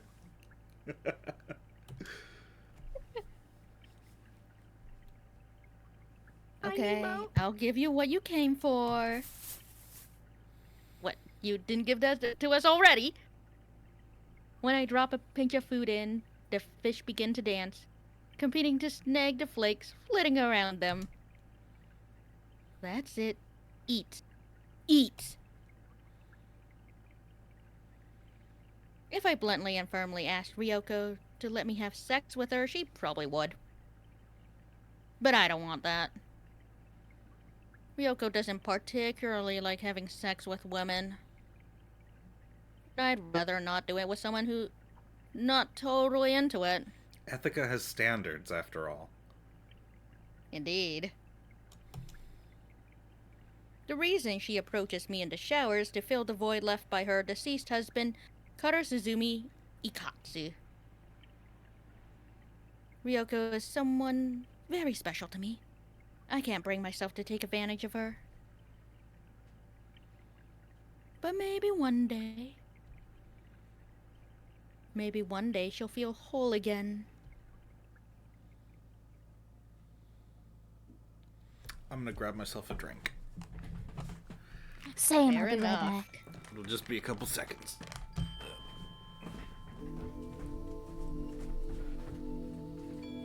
Remember to stretch, everyone. Indeed. Don't shrimp. Very true. We shouldn't. I'll stretch out all My car 1,000 of arrives my at the town limbs. formerly known as Akihabara. Apparently, this area was once known as the world's premier subculture hotspot, revered by media enthusiasts the world over. But you wouldn't know it by looking at it now.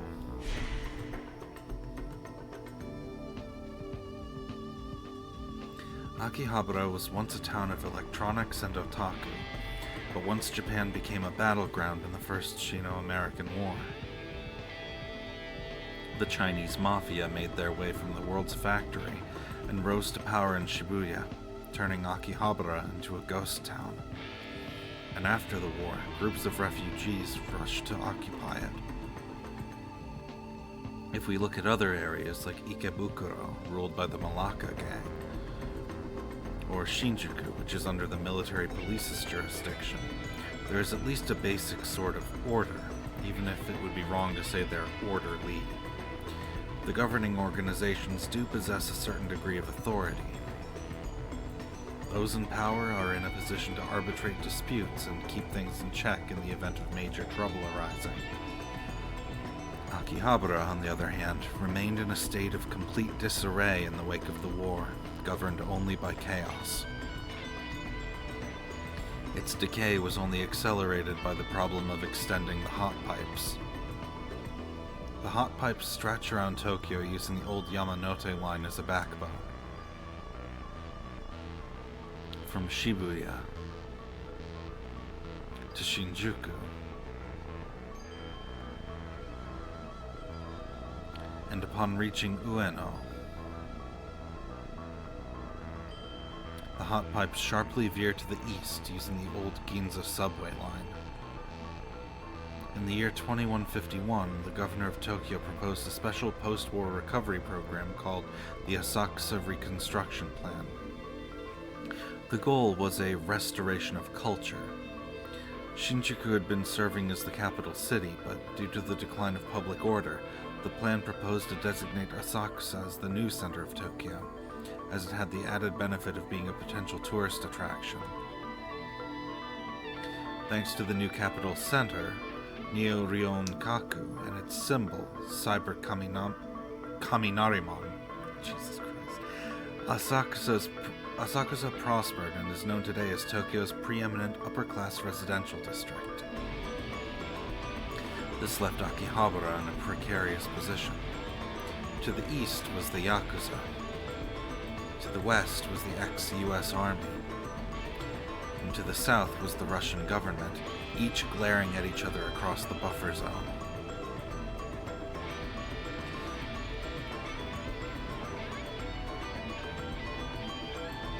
Thanks to the Asakusa Reconstruction Plan, over half of the heat allotted to its citizens was stolen from them, and without any organized resistance on their part.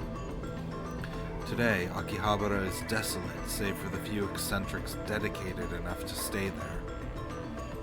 They scrounge up what little heat they can, surviving day by day as they chase the fading dream of the electric town of the East. Akihabara has become a place where only the strong survive, a silent, frozen den of disarray and disorder. It's known as the Hyper Ghetto.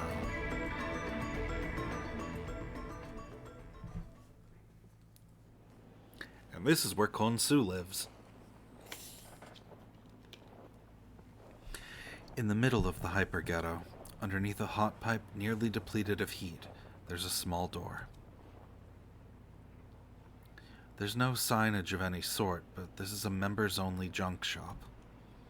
They mainly sell antique parts for enthusiasts, but they also offer other services, such as maintenance for cybernetics. This shop is my destination. I undergo fingerprint verification, iris verification, and gait analysis. I must also provide ID on Papyrus.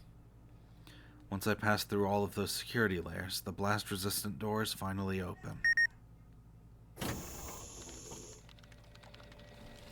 What first greets me is a salty smell drifting throughout the entire room. Its source is probably the empty containers of Peiyungo brand instant yakisoba scattered around the room. The next thing that gets me is the hot air. The stark contrast from the chill of the hyper-ghetto is enough to make me slightly dizzy. The source of the heat is quite obvious. A veritable mountain of cables and CRT monitors crowds the room. The CRTs are thick enough for a child to hide inside. It's apparent that the owner is a connoisseur of antique hardware. I find it hard to believe that there was ever a time when people had to rely on these huge, heavy boxes to acquire information. Cords creep across the floor and over tables, making navigating the room a struggle. Being charitable, the aesthetic is very retro. If the hyper-ghetto was left behind by society, then the store I'm in now is left behind by time itself. Welcome to frozen nirvana. The shopkeeper is, as you'd expect, an eccentric.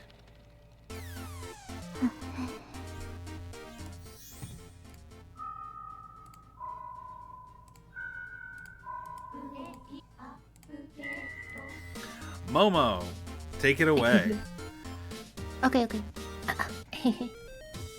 Before me, a young woman sits in front of a giant antique CRT display, too focused on clacking away at a physical keyboard to even notice she's drooling. Meet the owner of this store, Konsu. She's hardly the picture of vim and vigor, of slight, nigh emaciated build, and with pale white skin. Sometimes I wonder if the shop's name, Frozen Nirvana, comes from the color of her skin. Her eyes glimmer in the light of the CRTs, wholly focused on her task, like those of a predator stalking its prey. In the same way that I make a living killing the living dead in Tokyo, Konsu works in the digital realm. Wiping away her saliva would only serve to distract her. I remain quiet, waiting for her consciousness to return to reality. Mm. You see, the micro-portable printer I carry is something she made. A portable printer is not exactly something you'll find in the average storefront, and neither are the pellets I use to produce specialty bullets. Fortunately, I have Konsu. But she's perhaps less of an engineer and more of an old-school hacker. After all, her teacher was none other than the legendary designer cum architect of the current mesh network. Apparently, so great was their distaste for government restrictions on existing communications networks during the First Sino-American War that they simply designed their own. I don't know if I really buy that story, but at the very least I trust in Konsu's training and skills. Incidentally, it's because of her teacher's influence that she's so enamored with antique devices, such as the physical keyboard she's using right now. It seems she values the explicit, willful input associated with physical keys over the more modern brainwave interface. Her fingers dance across the keyboard too fast for the eye to see, producing an incessant series of staccato clacking sounds. Taking a closer look, I can see that her keyboard is covered in saliva. She's been at this for quite some time. I am in awe of her concentration. Hmm? Ah. Hey. Solon. Since when were you here? I just got here. I see. You've got some drool coming out. Right. Konsu wipes her mouth with a nearby towel. She doesn't make eye contact with me throughout the entire exchange, but that's simply how she is. I understand. Pellet refill? Or an autopsy? Both. Thanks for the printer. It's thanks to you that I took down Tang Yunshan. Oh, it's nothing. I'm glad I could help out. Printers are heavily regulated by law, so normally it's quite difficult to get your hands on an MPP. I cannot thank Konsu enough for all the tightrope she's had to walk across to prepare this thing for me. There's a perfect synergy between my X-Brain, which can read and react to my opponent's fighting style, and my MPP, which can output various bullets to fit the situation. Yesterday's battle was the MPP's grand debut, but its effectiveness exceeded all expectations. Mind if I go downstairs? Oh, okay. You can pay later. A deferred payment, understood. I follow Konsu downstairs to the basement.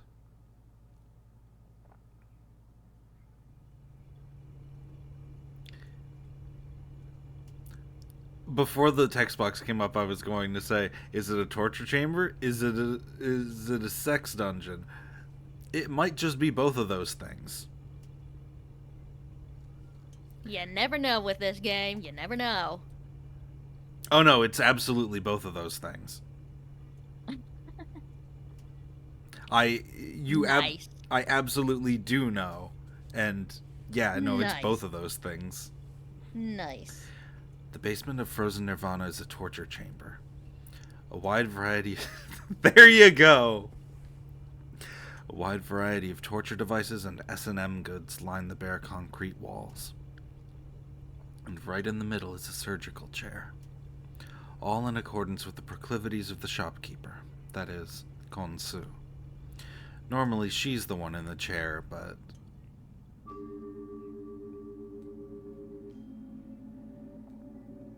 I'll do it. Yeah, it was you last time. Oh yeah, it's the same character.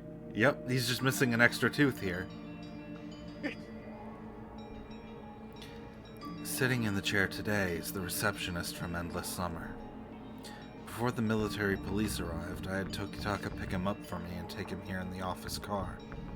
His arms and legs are bound to the chair. His head is also held firmly in place. There's still shards of the door stuck in his chest. Please, stop! Why are you doing this? I can get you any girl you want, legal or otherwise. I can even get you a sex ride for the fortress if you want. I've got connections. So please, just spare my life. Without a word, I take out a laser scalpel and place it against the man's neck. I make a clean incision on his throat, opening a hole in his trachea. There's no hemorrhaging due to the laser cauterization, but the blood that does ooze out is dusky red, the color of the dead. Unfortunately, you are already dead. Nani! His vocal cords can't resonate if there's an incision in his trachea. I could be rougher with him, but the closer they are to how they were when they were alive, the easier it is to analyze them. Konsu, are you good to go? Ready when you are. Her breathing seems more ragged than usual. Commence Necro analysis. First, I want to measure his brainwaves. I adjust the laser scalpel. The scalpel I'm using is equipped with an internal fuel cell. It may be small, but it has a high power output, and the length of the laser can be adjusted to accommodate whatever you want to cut. It can easily make cranial incisions without harming the brain at all. I approach the bound man, take the scalpel, and... Say, Konsu, doesn't he resemble someone? Christopher Kinski. Right. Konsu often invites me over to watch old movies. Classic 20th century stuff from before immersive films were the standard. You could call her my mentor when it comes to cinema. Now that I know which actor he reminds me of, we can get down to business. What? Legally distinct Klaus Kinski? Probably. Almost certainly, actually. But, like, from that first episode where he was, like, where he even was, like, he reminds me of someone, but who? Finding out that it's because he and Konsu watch old movies together is really funny to me. The receptionist desperately thrashes his arms and legs. We need him as fresh as possible, so I ignore him and continue working. When the high-temperature scalpel cuts into his scalp, the skin peels off like a mask, hair and all, revealing the normally hidden facial muscles. The temporal muscles will just get in the way later, so I tear them off too. And thus, his clean skull is exposed. The laser scalpel easily carves a line through the circumference of his skull. Once that line has circumnavigated the skull, I pry it open with a chisel. The line widens into a gap. I take off the upper half of his skull as if removing a hat. The meninges audibly squelch as they tear away, revealing the brain as gray matter spills onto the floor. I take out a bundle of needles. They're roughly 5 centimeters long and extremely thin, tipped with brainwave monitoring probes containing holographic cubes. I begin to insert them into the living dead's brain. 1, 2, 3, 4. I slide them in with skillful precision. 20 needles are enough to cover just about every major part of the brain. With this, I can record the movement of neurotransmitters, as well as the electrical potential fluctuations in the dendrites of cerebral cortical neurons. Don't forget the ears. Right. I insert needles into his ears, too. The ears have relatively little electric activity, so they're convenient to use for reference electrodes. The equipment quickly picks up the living dead's brainwaves. Konsu looks at the operating table monitor.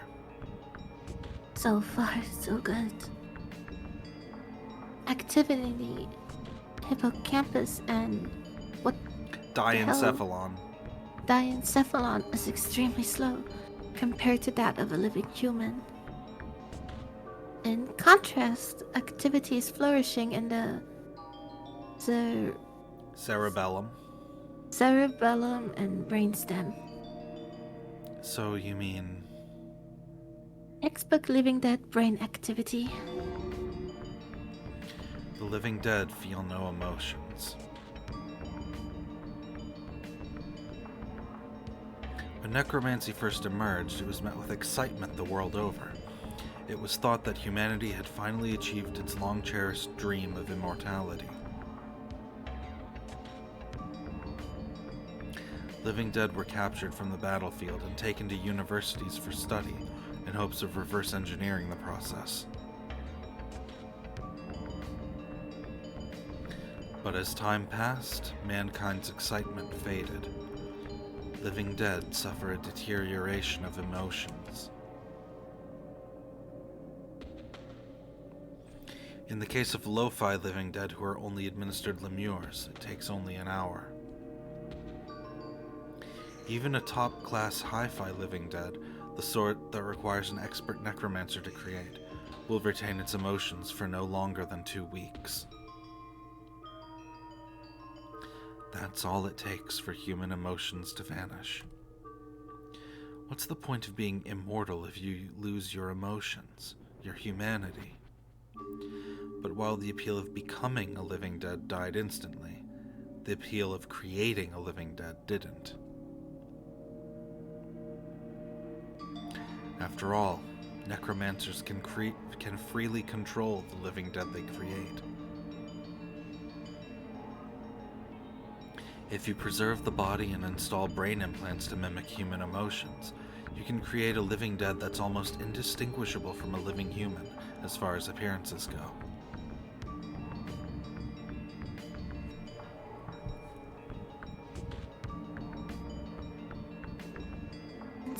Since the specimen was hastily made, there's some physical damage to the body.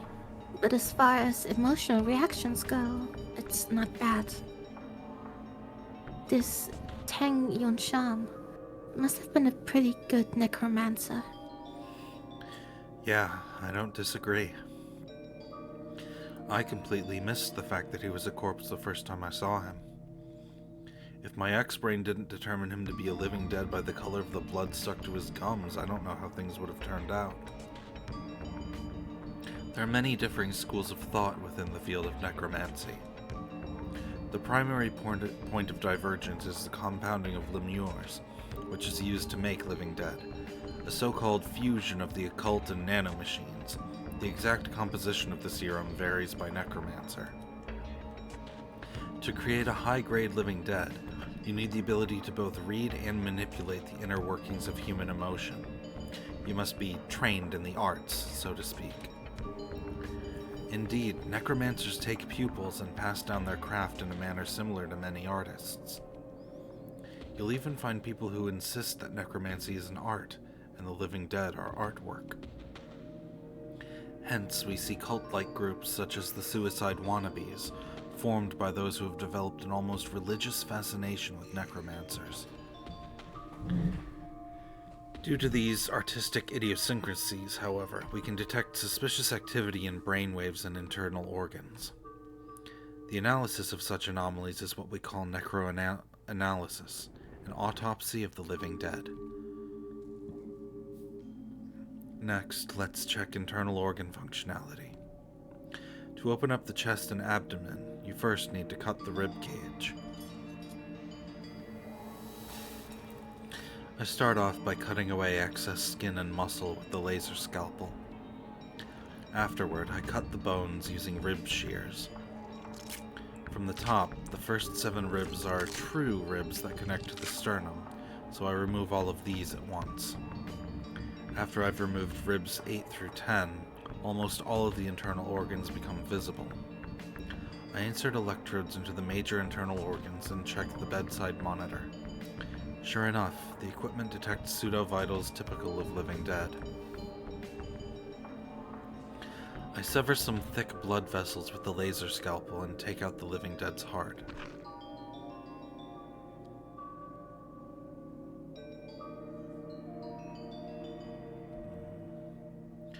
The receptionist's breathing immediately slows down. Without his heart, his bodily functions will slacken, but he won't die. The only way to completely re-kill the living dead is to destroy their brains. I think that should do it for now. About how long will it take to collect the necessary data? Probably by tomorrow morning. A more detailed analysis will have to wait until then. I borrow the shower room and wash away the filth of the autopsy. This is where I always perform necroanalysis, so it's almost a home away from home at this point.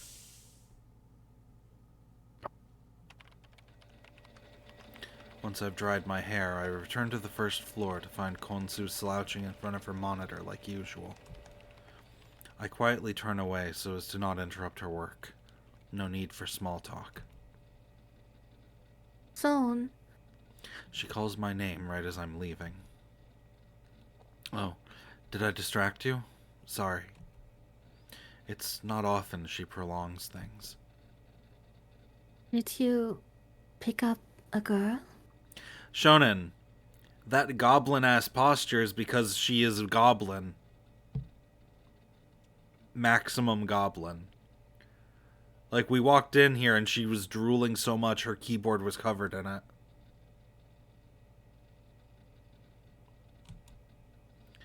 You knew? I monitored the entire incident in real time. Ryoko asked me about her too.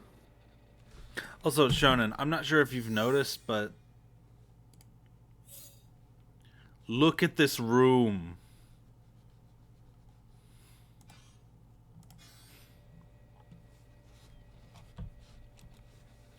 Ryoko handles people, while Konsu handles machines and data. Together, they form the rock-solid backbone of the Karasuzumi Living Dead Stalker Agency. What do you think of her? She's cute. That's not what I meant. I mean, what made you decide to take her in? There's so many uncertain factors at play. It would have been wiser to abandon her. I understand what Konsu's trying to say. I'm not even sure why I decided to take Iria in myself. I suppose Iria must just have been that irresistible. Ethica said something like that, at least. I see. Konsu nods as if to keep further words at bay. Getting involved with Iria carries with it significant risks. Ethica's explanation isn't going to cut it. Did I really do the right thing? Unable to offer a clear answer to Konsu's question, I leave Frozen Nirvana.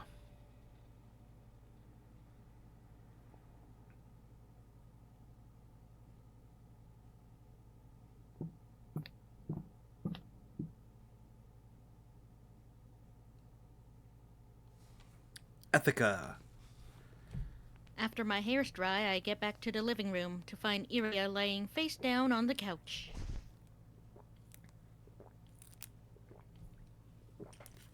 What's wrong, Iria?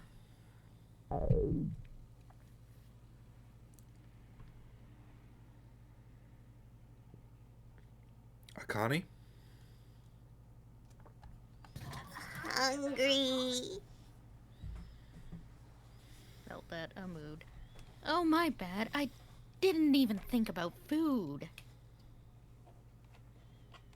Iria was a hostage, so it's only natural that she wasn't given enough food. Do we have some cup noodles, maybe?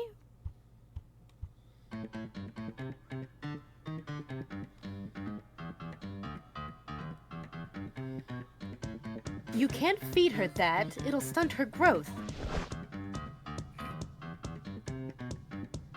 Wow! Ryoko!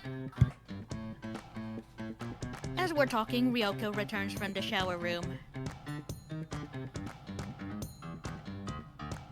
I'll whip something up with the leftovers from dinner. Oh, thanks. Please do.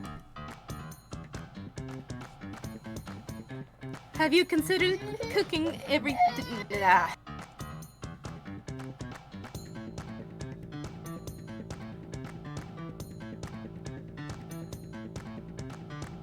Have you considered cooking every now and then yourself, Ethica? I'm better at eating than cooking. Nobody can enjoy food as much as I can. So, can I have a midnight snack too? Sorry, there's only enough left for one person. Enjoy your cup noodles.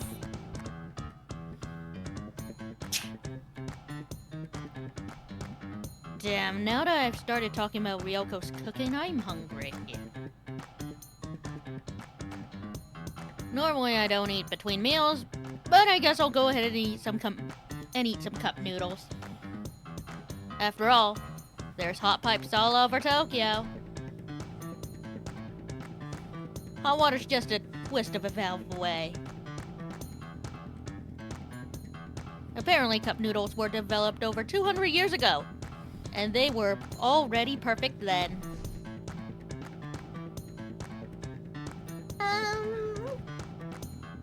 What's up?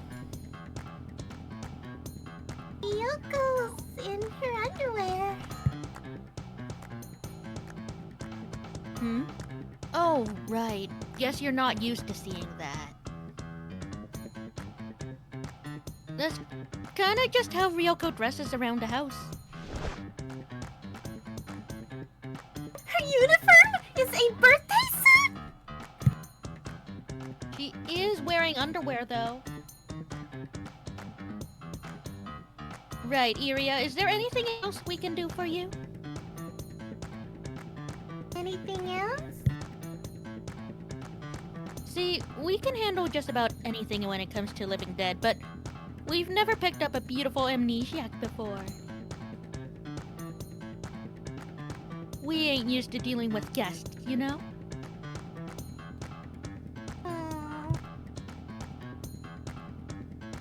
Iria thinks for a moment. The way she furrows her eyebrows in thought is so cute. Nothing better than watching a pretty girl fuss and fret. I don't know either. You don't know? Well, there's the whole amnesia thing, right? I don't really know if there's anything I need.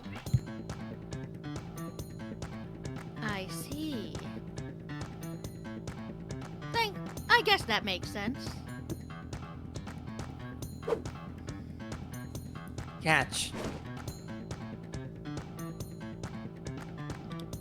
Oh!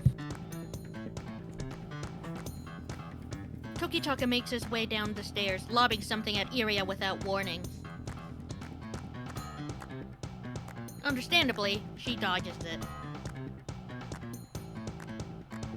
It bounces off the sofa and lands on the floor. Don't just dodge it. You really expect me to catch something you've throwing at me? After what happened earlier? Iria's facial expressions are the best. Yeah, it helps. Like, the absolute disgust in her eyes here.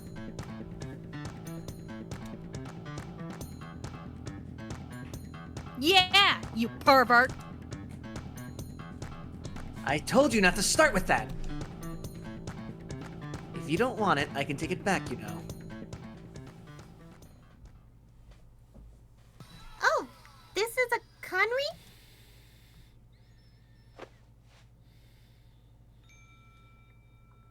Iria picks the object off the floor. It's a connect ring, or Conry for short. In short, a digital assistant in the form of a ring that also acts as a node on the mesh network.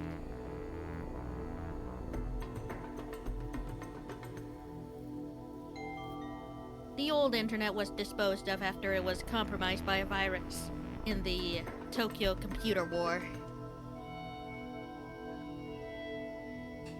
The military police and the Empire Energy Corp apparently have their own proprietary networks, but we average citizens generally use the mesh network. Nearby, connect rings interconnect to form a mesh, transferring data like a bucket brigade.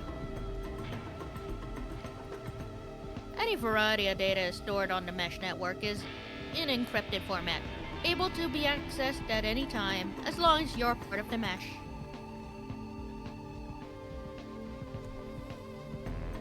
On top of that, since people keep their Conrys on at all times, it's become standard to use them as a basic means of biometric authentication. Man, imagine if you forgot to wear yours. You'd have a hard time even unlocking your front door. It's an old model, but it's got a decent amount of storage space. It should suffice for daily use. To start it up... Huh?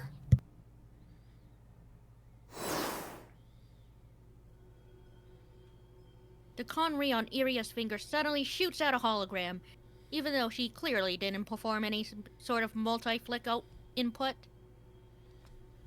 A mysterious ring of light slowly rotates in the space in front of Iria, emitting a soft chime-like sound. She stares at it, transfixed, a faraway look in her eye. Tokitaka, what is that? Hell if I know. I didn't set that up. It's a tone graph. You know what it is? I think that's actually... Yeah, that was Iria. Oh. Oh. It's a tone graph. You know what it is?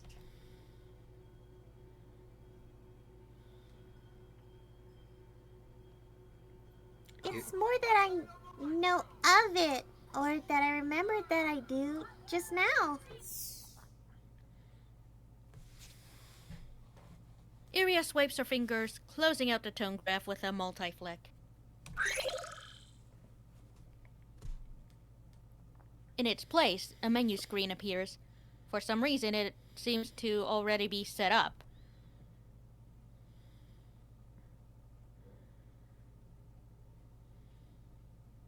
When did you... I don't know. It's like my fingers started moving before I could even think. Iria begins customizing the finer details of the OS settings. Her fingers swiftly dance in the air as she inputs commands like an expert. I can't help but watch in fascination. Though, if she really is that Hyogo Iria, then I guess it's only natural she'd be this skilled. Food's ready. Wow! It smells great! Ryoko calls out from the kitchen, bringing an abrupt end to the multi-flick extravaganza. Iria heads to the dinner table as if nothing ever happened. She must be really hungry, huh?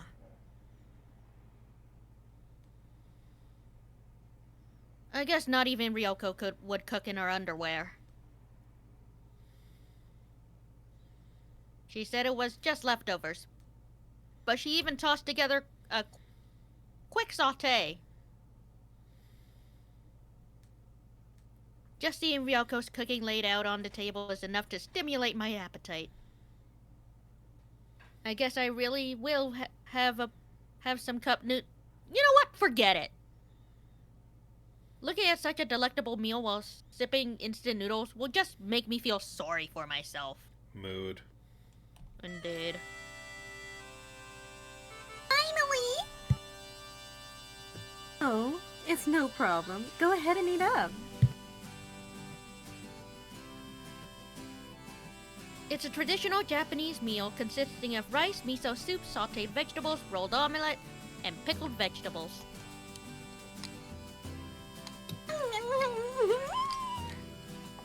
Delicious! Of course it is. It's Ryoko's cooking. He says as if he's proud of it. What are you bragging for? Is this really artificial meat and tower vegetables? I want to know more about these, so I'm going to click them. Fair enough. Meat produced artificially using bovine stem cells. Cheap and readily available, but not considered particularly appetizing on its own. Careful preparation is demanded. Vegetables produced in tower-style factories, such as the one in Kasumigaseki.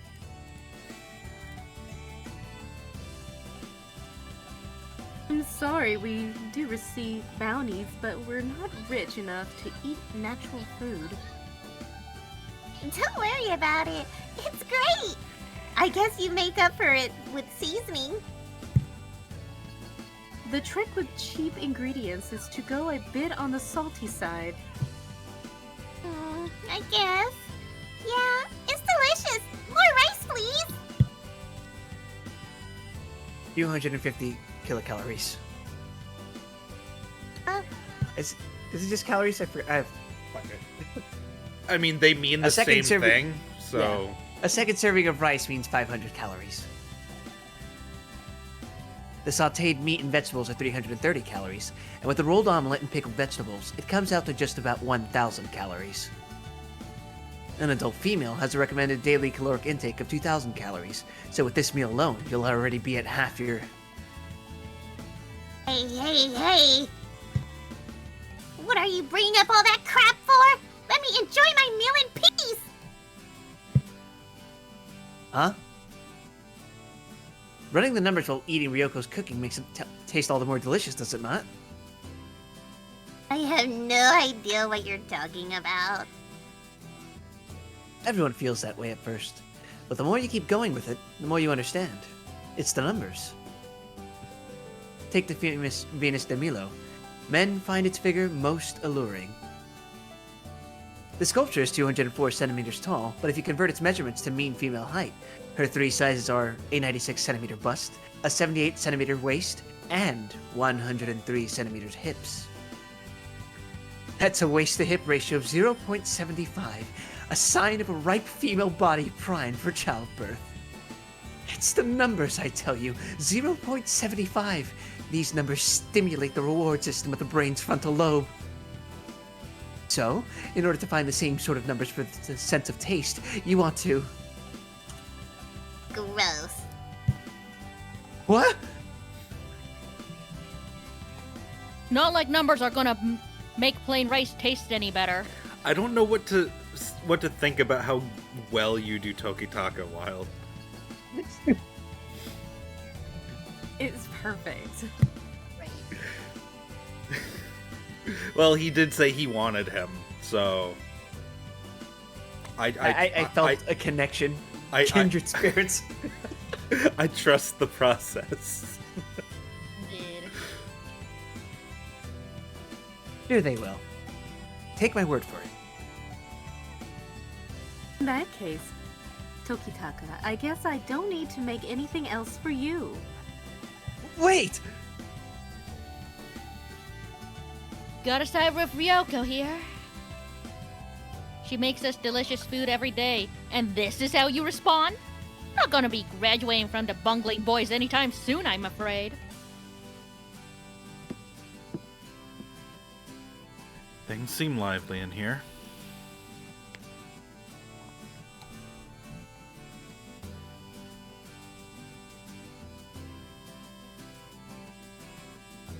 Things seem lively in here.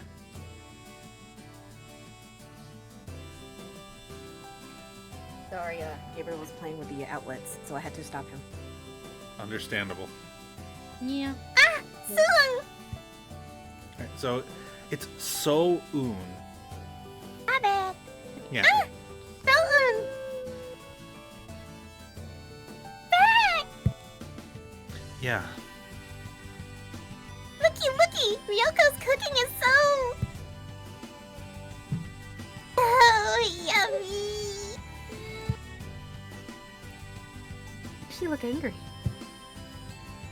I see. That's good. Before I knew it, Iria has finished eating. She sure makes short work of that food. Not a single grain of rice remains.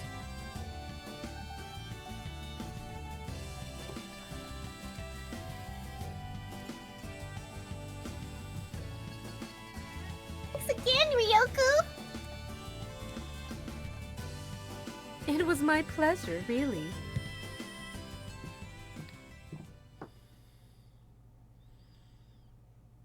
Ryoko brings out roasted green tea for all of us. It's a little late, but now that Suun's back, let's all settle down a bit and start our evening meeting.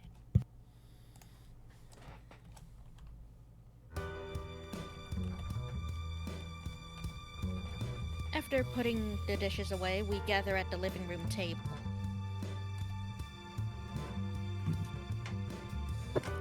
Good work out there today. I realize that the raid on Endless Summer happened on a short notice, but you handled it admirably. No one suffered any major injuries, and we were able to neutralize Tangenshin. You all did great. Ryoko looks at each of us in turn, a broad smile on her face. We put our lives on the line out there every day, but I think it's moments like these that keep us fighting no matter the odds.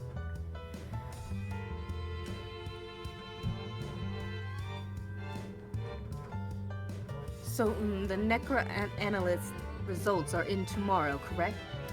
Necro analysis. Look, I told you. The necroanalysis results are in tomorrow, correct? Correct. Konsu said they'd be ready by morning. Military police on-site investigation will probably take the rest of the day, too. It looks like we'll have to do all the analysis tomorrow. Makes sense. So the main topic at hand today would be... I know. Iria screams as if on cue. It's me, isn't it? Right. I chose to accept the risk of sheltering you, so I'm obligated to inquire as to your situation. Someone proactively takes control of the conversation. Don't see that every day. He must really feel responsible for her. But something tells me that's not all he feels.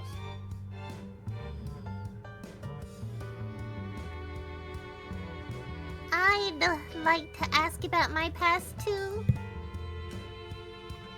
I looked up your name in the government database. There's no one with the name Hogyo Iria that matches your physical features. Currently have nothing identifying you. After the outbreak of the mutant bacteria, Mare, which many people consider the worst of its kind in all of history, entry into Tokyo has become strictly restricted and regulated. But as soon as you're within Tokyo city limits, regulation on travel are practically non-existent. People are born suddenly and die quickly.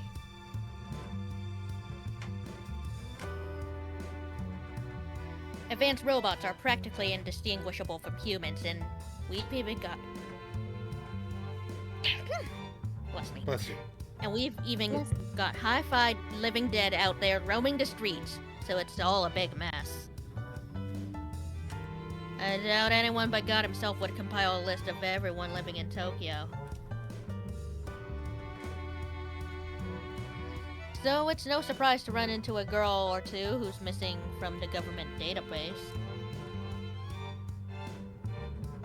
I understand Japanese just fine, and I'm more or less familiar with how daily life works in Tokyo, but I can't recall any details about my past. Not even vague memories. Pretty much all I can remember is my own name, I guess.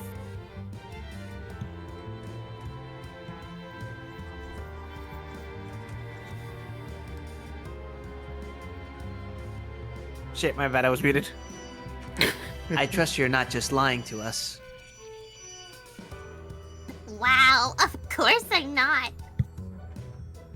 You won't get anywhere in this line of work unless you doubt everything. Besides, it's clearly bullshit that you conveniently remember your name and nothing else.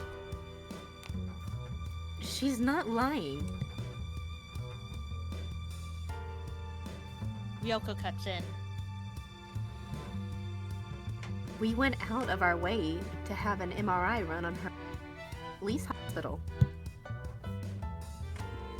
The medical specialist stated that beyond a doubt, she was missing her episodic memory. Episodic memory? There's semantic memory, which is detailed dictionary-esque knowledge. And there's procedural memory, which is how to perform physical actions. Episodic memory is, simply put, personal memories. Ah, right. I get it. You know, you're pretty good at explaining things, Tokitaka. You can just look this stuff up on your own. Or are those hollow glasses just decorative? Yes. Just between you and me, they aren't. Yeah, anyway, yeah, I could just look it up myself. He's right. But speaking of memory, it's easier to memorize something if you actually hear it explained, you know? Yeah. It's called dialectics, I think. I'd have to look it up. Did you lose your memories through artificial means? A kidnapping takes a huge mental toll, so it wouldn't be a surprise if it happened naturally. On the other hand, it could have been done in a procedure utilizing destructing nanomachine or no evidence. It's certainly possible that Tang Yunshin initially wiped her memories. Intentionally, sorry. I got it. Intentionally wiped her memories.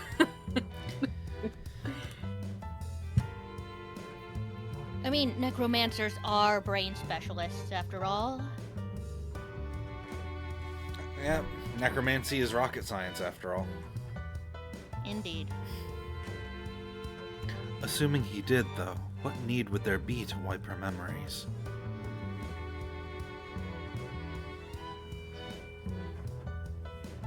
The simplest explanation is just to hide the manner in which she was kidnapped. Perhaps she saw something she wasn't supposed to see.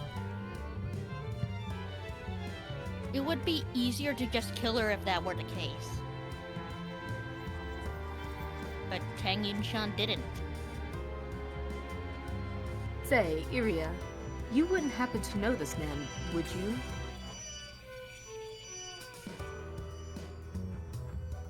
Ryoko brings up a photo of the kidnapped vice governor on a sheet of papyrus. No idea who he is. Try that again. No idea who is he.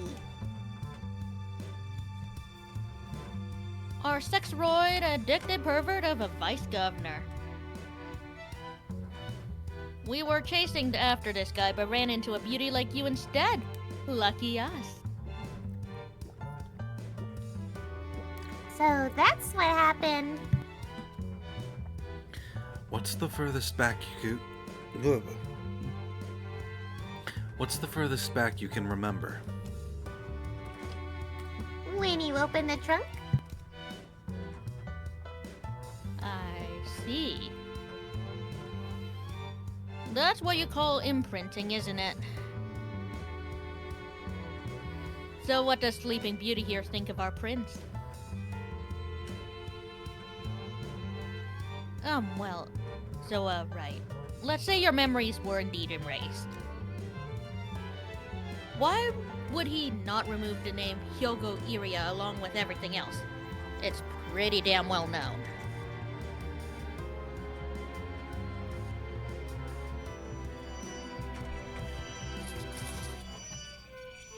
Not muted again, is he?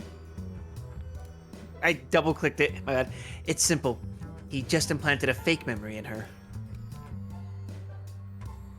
What? It's not fake. I am Hogyo Iria. Even though I have a thing. You've been saying it correctly every time, so... Hogyo Yes, but Iria, I struggle. you? Sorry, could you read that again? Sure. The Hogyo Iria, you? What's wrong with me being me? Failure to meet expectations. What's that supposed to mean? While Tokitaka and Iria start bickering again, Soen's off to the side looking confused. What's up? Who's the other Hogyo Iria you guys are referring to?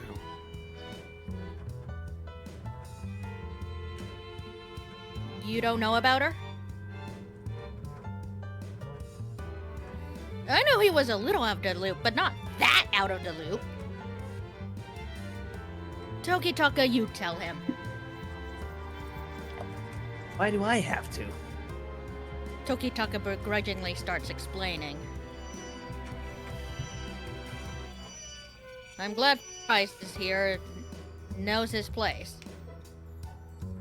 Hogyo Iria is currently the biggest, most highly rated virtual environment designer. Virtual environment? Like a game arcade? No. What Hogyo Iria produces aren't games, but relaxation software where you can enter environments without any particular goal. Her magnum opus is Midnight Shores. It's simple to a fault. All you do is walk around a virtual beach, but people absolutely can't get enough of it. Right. I love that one. Whenever I get pissed off at something stupid, I'll often put on my HMD and escape into the sights of Midnight Shores. There's nothing particularly stimulating about it, to be honest. And it's not like you go there to achieve some sort of zen state and leave your worldly emotions behind either. But when you enter it, it's like you feel just accepted somehow. Like every last crevice of your soul is being gently tickled and caressed. Look, it's hard to describe. It's like that subcon thing that just about everyone's into these days. Thank you, Game Glossary, for providing essentially That zero explains so much. information. I'm so glad Much I understood. learned about this. Yes, we very much understand what it is now. Totally. However, Hogyo Iria's identity is completely unknown. Her appearance, place of residence, age, and even gender are uncertain. She maintains complete anonymity even when releasing new works, but this anonymity only serves to make her more intriguing. I don't believe for 1 second that this girl could be the Hogyo Iria. How about now? With a multi-flick, Iria brings up a holographic numeric display floating above her glove. She just remembers her bank information. I mean, at least she knows that, I guess. No one's gonna rob her. It appears to be a bank balance, but... All that a reflex? What the hell is this number? My bank account balance. Think. You think? Yeah, it seems like I've still got multi-flick gestures in my... Procedural. procedural memory.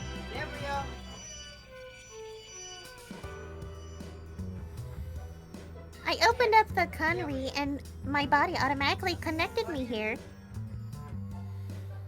No, wait, that doesn't mean...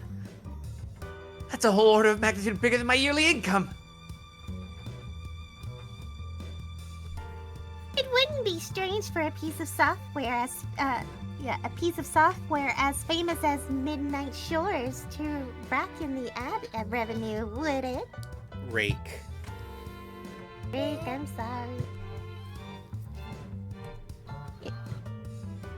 sorry. Question, Tokitaka? What do you think of that number? Numbers don't lie, damn it! If you have access to this much money, do you think the motive was ransom money? That's a possibility, though there's no indication that any of the amount has been depleted. Could you trace her identity from the account number? Seems like there are no records of electronic transactions on the chain. Must have been converted to real money at some point. Well, Tokitaka did just say that Hyogo Iria is pretty keen on the whole anonymity thing. Otherwise, her personal life would have been laid bare before the world long ago, as famous as she is. On that note, I'd like to ask you something. That Iria should say, sits up. yeah, I'm like, Iria. that should say Iria. Yeah. Iria sits straight up and faces Ryoko. Can I employ your services? Her services? Yes, tracking down necromancers is your specialty, right? So, I was thinking you'd be able to find my identity, too. Absolutely not. Tokitaka answers in Ryoko's place. He's overstepping his authority here, but I can't say I don't understand where he's coming from. That's not our job. We're not private investigators. But there could be necromancers targeting me, you know. A private investigator a private investigator won't cut it. This is a job for a living dead stalker. We're not babysitters either. Babies aren't filthy rich.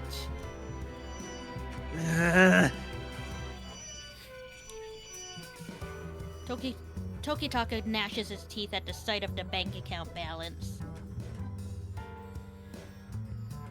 I almost respect his sheer devotion to numbers.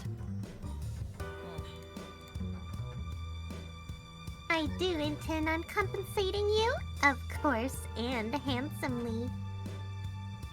So, please! Let's see. Ryoko puts a finger to her cheek and thinks. As manager of this agency, it's certainly an attractive proposal. I'm against it. While we are living dead specialists, we're not bodyguards. We can't guarantee your safety. You've actually thought this through?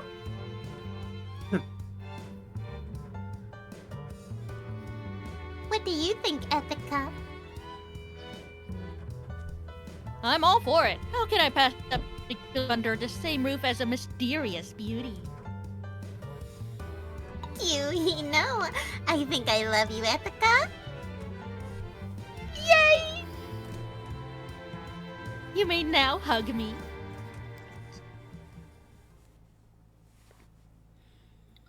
So, what about you, Soten? Me?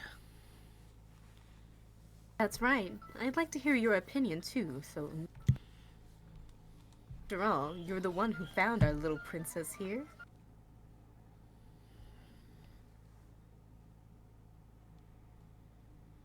Son mulls over Ryoko's question. Honestly, this whole situation feels like uncharted territory for us. I don't know. I don't have enough information to make an informed decision.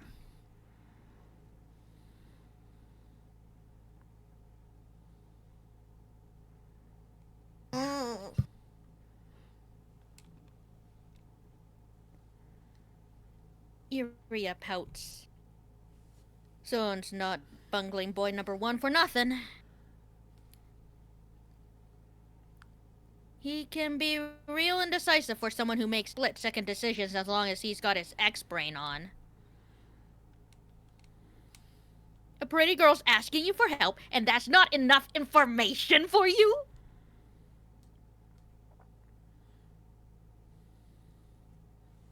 So that's a 1A, a 1A. One eye. Oh, sorry. So that's 1I, 1 nay, and 1 undecided. That means it's fine if I make the final decision, correct? Yes, ma'am. Okie dokie. Of course.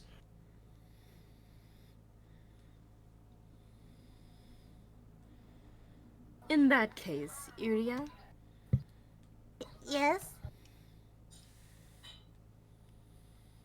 Ryoko is our boss, which means her word is final. That's the absolute law at this agency. starting from today, you're the newest family member at the Karasuzumi. Yeah, I'm sorry. Kira Suzumi. Okay. You're the newest family member at the Kirazuzumi Living Dead Stalker Agency. Yippee! Iria gleefully throws her hands in the air. Tokitaka bitterly throws his face into his hands. Soon, meanwhile, just looks somewhat relieved. It's like a variety pack of facial expressions here. But what kind of look do I have on my face? I hope there's no hint of anything, well, lewd. After all, when Ryoko says family, she means something a bit unique.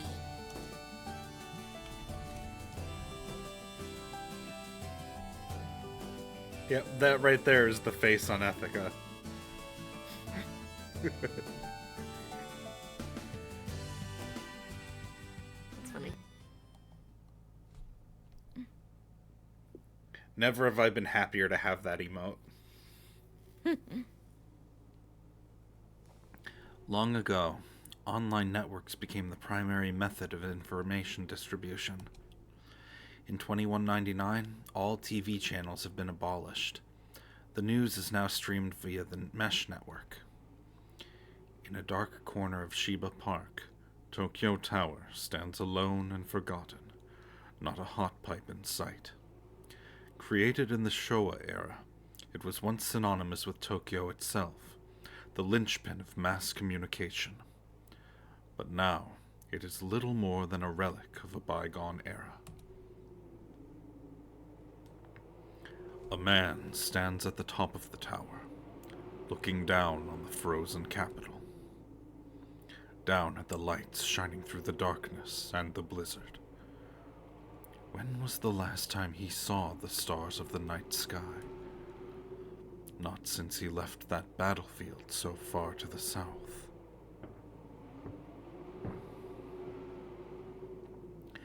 As the man gazes upon the vestiges of his past, he hears footsteps approaching. すみません。遅れました。 Alright, correct me if I'm wrong, but Pavlov... Oh, god damn it. I have that written as just Eternal Father, who is not here. Wild, do you want to try him out? I mean, I could try, but my voice isn't really led for this kind of shit. I apologize for my tardiness. I mean, if you want, I could take it. I don't mind talking to myself for this scene. Nah, we'll do it back and forth. Why not? I do want to try reading it myself, just to Go for just it. as, I apologize for my tardiness. Because he's definitely Russian. Was it his chipper smile that gave it away? No, it's the fact that his name is Pavlov. I think it was the smile. I thought it was a cyborg. Hi. Anyway, we'll keep wild. Pavlov bows apologetically, bending his gargantuan frame. Living dead stalkers. Yes. At Endless Summer, members of Karasuzumi Living Dead Stalker Agency.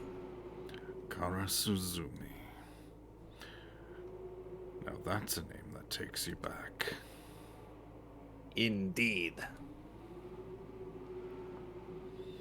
The man shifts his gaze downward. This place is home to many memories for him. Where is Tang? He was killed. The man had assumed as much from the fact that Pavlov had arrived alone. He gently closes his eyes. Was he at peace? Yes. He seemed most peaceful. Then so be it. Tang was unable to let go of life. If he passed peacefully, I cannot ask for more. As you say. The man opens his eyes and looks off into the distance. I first met Tang in a farming village in Malaysia. The Special Operations Group of the People's Liberation Army which he belonged to had been hiding in the village. He was the only one to survive. the only survivor. It was a beautiful massacre. No anger, no hesitation, no mercy. Pure might was wielded with accuracy, precision, and unshakable conviction. It was an emotional sight to behold. I was so moved by the sight, I took pity on Tang Yun Shan and saved his life. You took pity on him. A masterpiece had been wrought before his very eyes, and yet he could not become a part of it. What can you call this but a tragedy? Pavlov answers with silence. The man knows that the silent giant, his right-hand man, lacks the delicate sensitivity to understand the emotions he's describing. If he did possess such emotional breadth, he would be a far superior necromancer. Pavlov is painfully aware of his own shortcomings as well. His modesty is his greatest virtue. Never did I imagine that the next time I'd meet him, he'd have taught himself the art of necromancy. He should find some satisfaction in having been killed by his nemesis's son. Perhaps so. Nagaoka Soun, was it? Correct. Does he show promise? He does. I see. The man nods. There was one more person he was waiting for, but at this rate, it should be safe to assume the no-shows off chasing skirts somewhere along the way. No sense in wasting more time waiting around. The man heads toward the stairs. He can discern their intentions without needing to exchange a single word. Pavlov, would you agree that this Tokyo is a wretched city? I would. That's not me. I'm legitimately not sure if it's still you.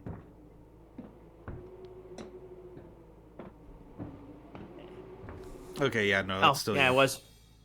Okay. It has no purpose. It's nothing more than a web of hot pipes that has spread aimlessly. The man's subordinate is all about function over form. He lacks sorely an artistic sense. But that is exactly what the man finds so charming about him. That's still Pavlov for sure. Alright. The city's on life support. Its heart has already stopped, and without pumps forcing blood through its arteries, it would cease to function completely.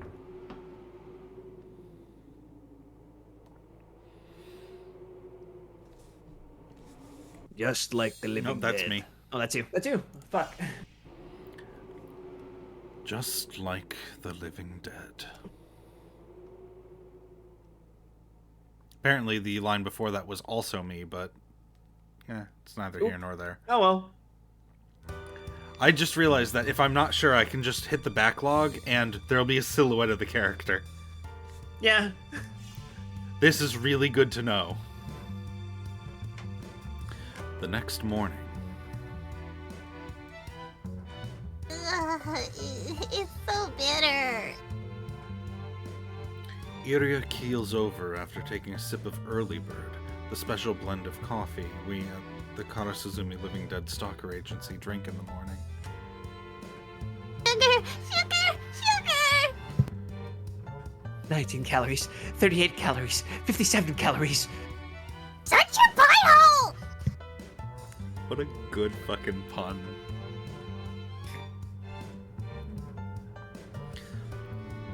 No matter how drowsy you are, one cup of Early Bird will have you wide awake and ready for action.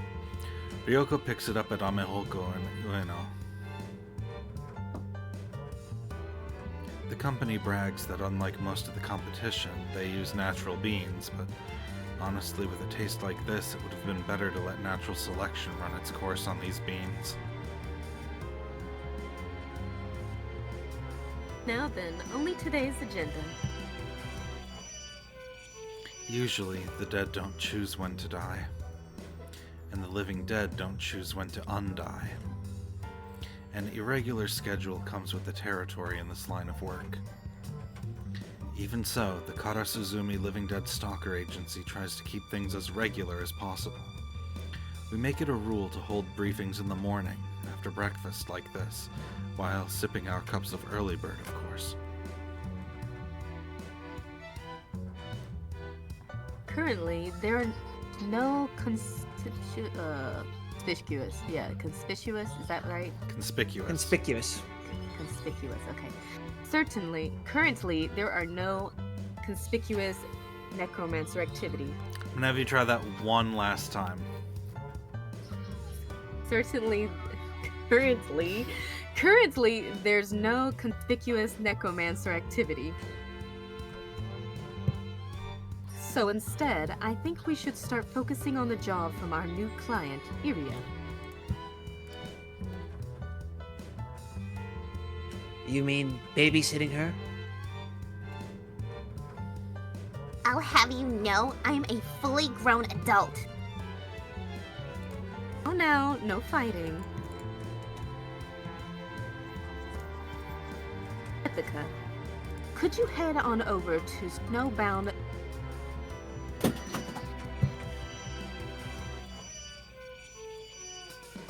Everything okay over there? Yes. Okay, I heard something clatter and you just kind of cut yourself off, so... Well, I try to mute it before the child makes. Alright, try it again then. Ithaca, could you head on over to Snowbound Nirvana for... You want me to get the analysis on the living dead from yesterday done, right? Yes, and while you're there, can you get her to search for anything pertaining to Hogyo. Hogyo Iria online? I couldn't get any leads, but she's got a better eye than me. Roger.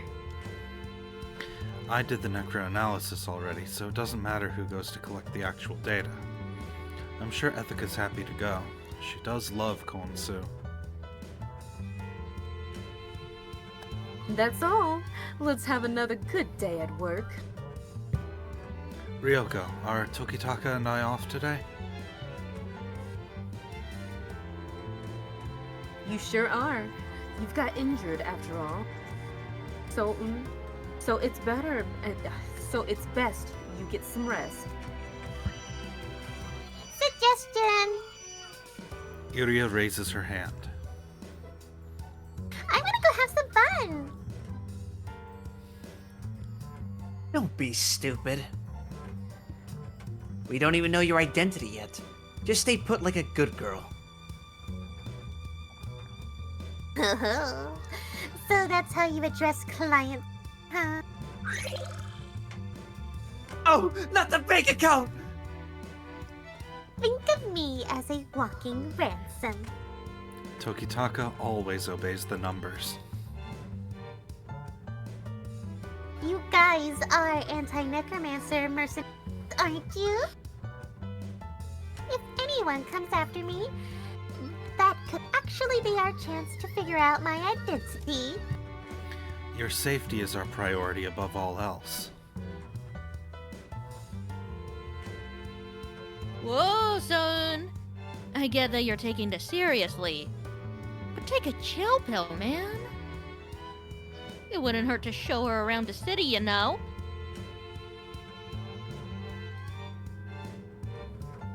Agree. Whoa! For realsies?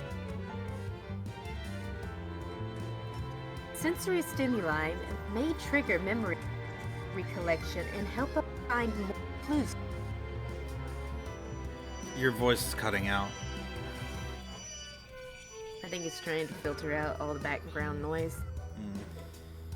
Sensory stimuli may trigger memory collection and help us find more clues to her identity. I believe at this point, the most risky inaction, we need to gather information as quickly as possible.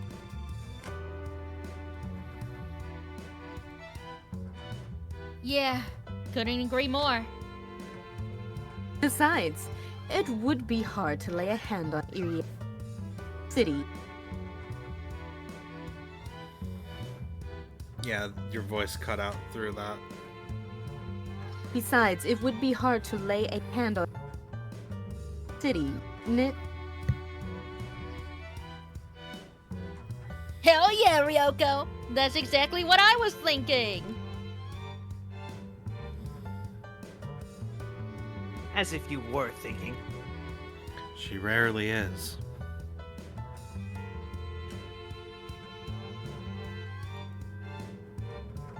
So, Yes? can I count on you? Count on me for what? Isn't it obvious? I want you to escort Iria if she's going outside. By myself?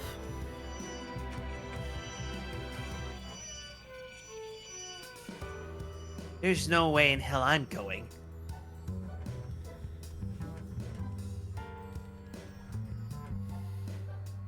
Of course it's by yourself.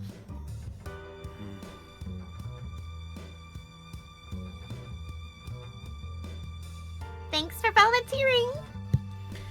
Iria smiles somewhat sadistically.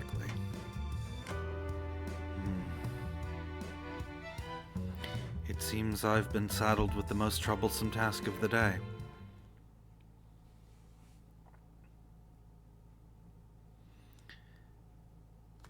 And I think that is where we're going to call it for today. Coolio. We That set is- up So our glad two everybody had a mysterious chance to fellas. Yeah. Did we all? Yeah. I hope so. Oh, thank goodness.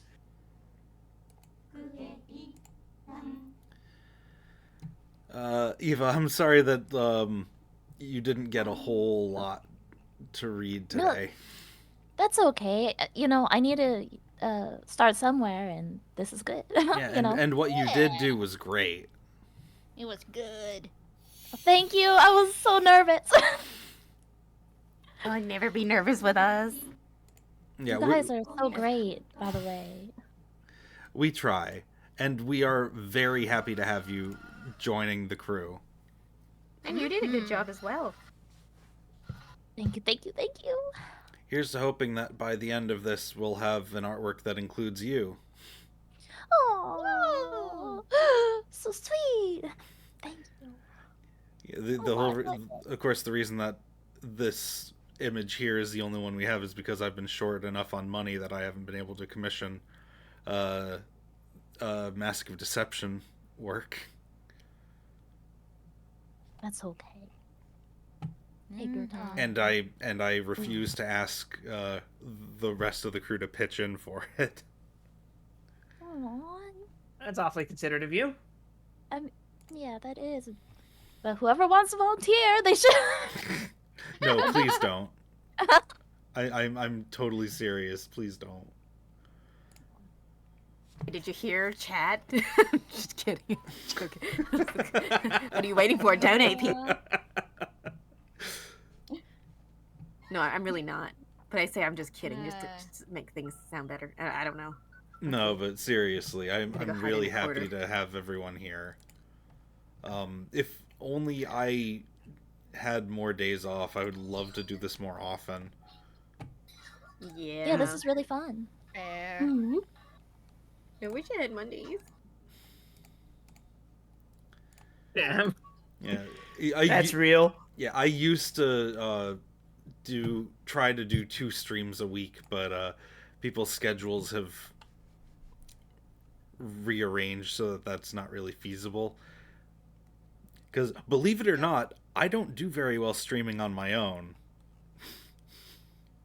That's, you know what? I really get that. Like, I like having people around and just hanging out. You know, it's fun. It's nice. You know.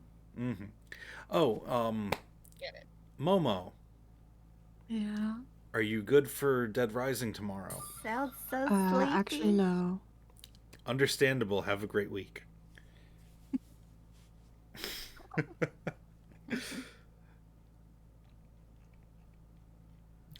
Just, let me know when you are available. I'm saying this on stream, but I do not plan to stream that for everyone who's here. This is just an off-stream fun thing. Oh, cool. Mhm. Yeah. I should play Dead Rising. I've never played Dead Rising, but I hear it's good.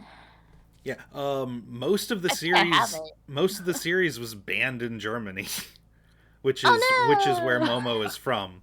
So I'm amazed that Steam let me gift her Dead Rising's 2, 3, and 4. Hello, Froshimaru. You are joining right at the end of the stream. I'm sorry to say. Right at the tail end. As always, I highlight all of my VODs so that they stay around as long as forever as I can tell. So, always be sure to check those out to catch up for where we leave off for next week. Because these streams are long, and the stories we tell are longer.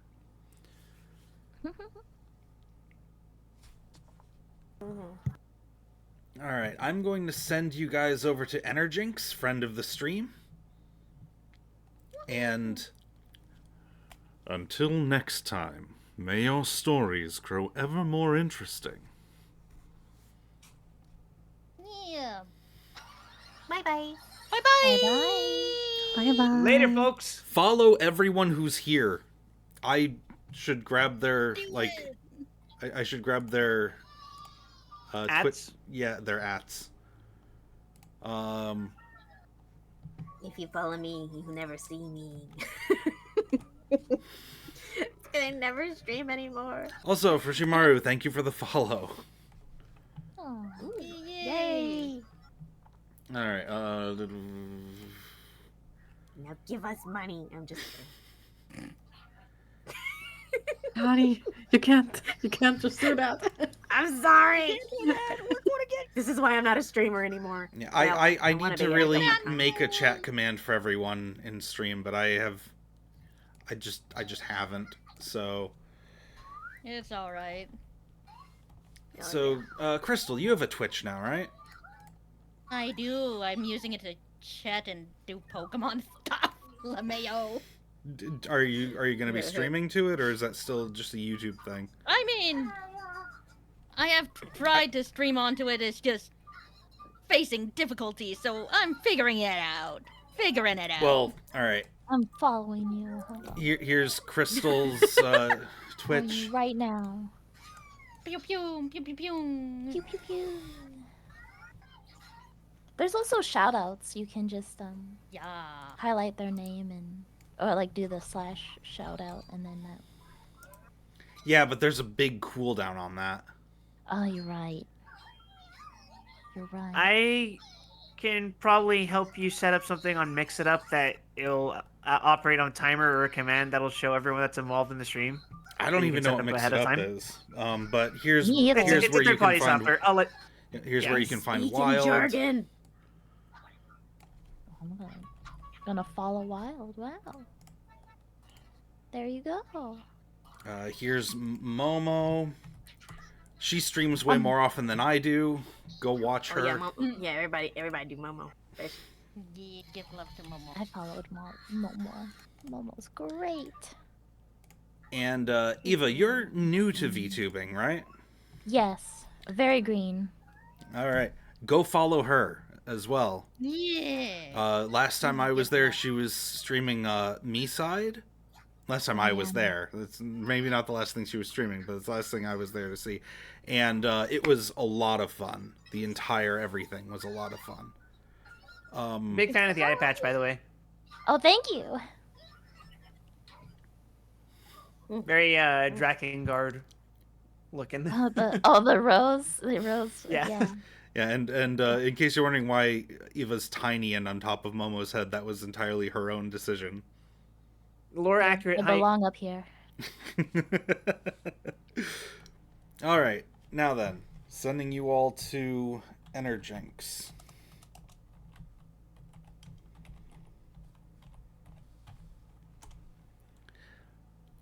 Everyone who is able to get your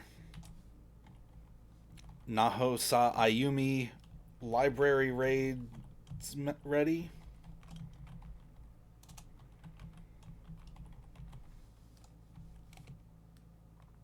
And everybody give Naho your prime subs. Now then, until next time, everybody. Farewell. Okay, now bye-bye, for real, bye-bye. Bye bye. Bye. Bye bye. Last time for real. Bye bye. Last time for real. Bye bye. 안녕.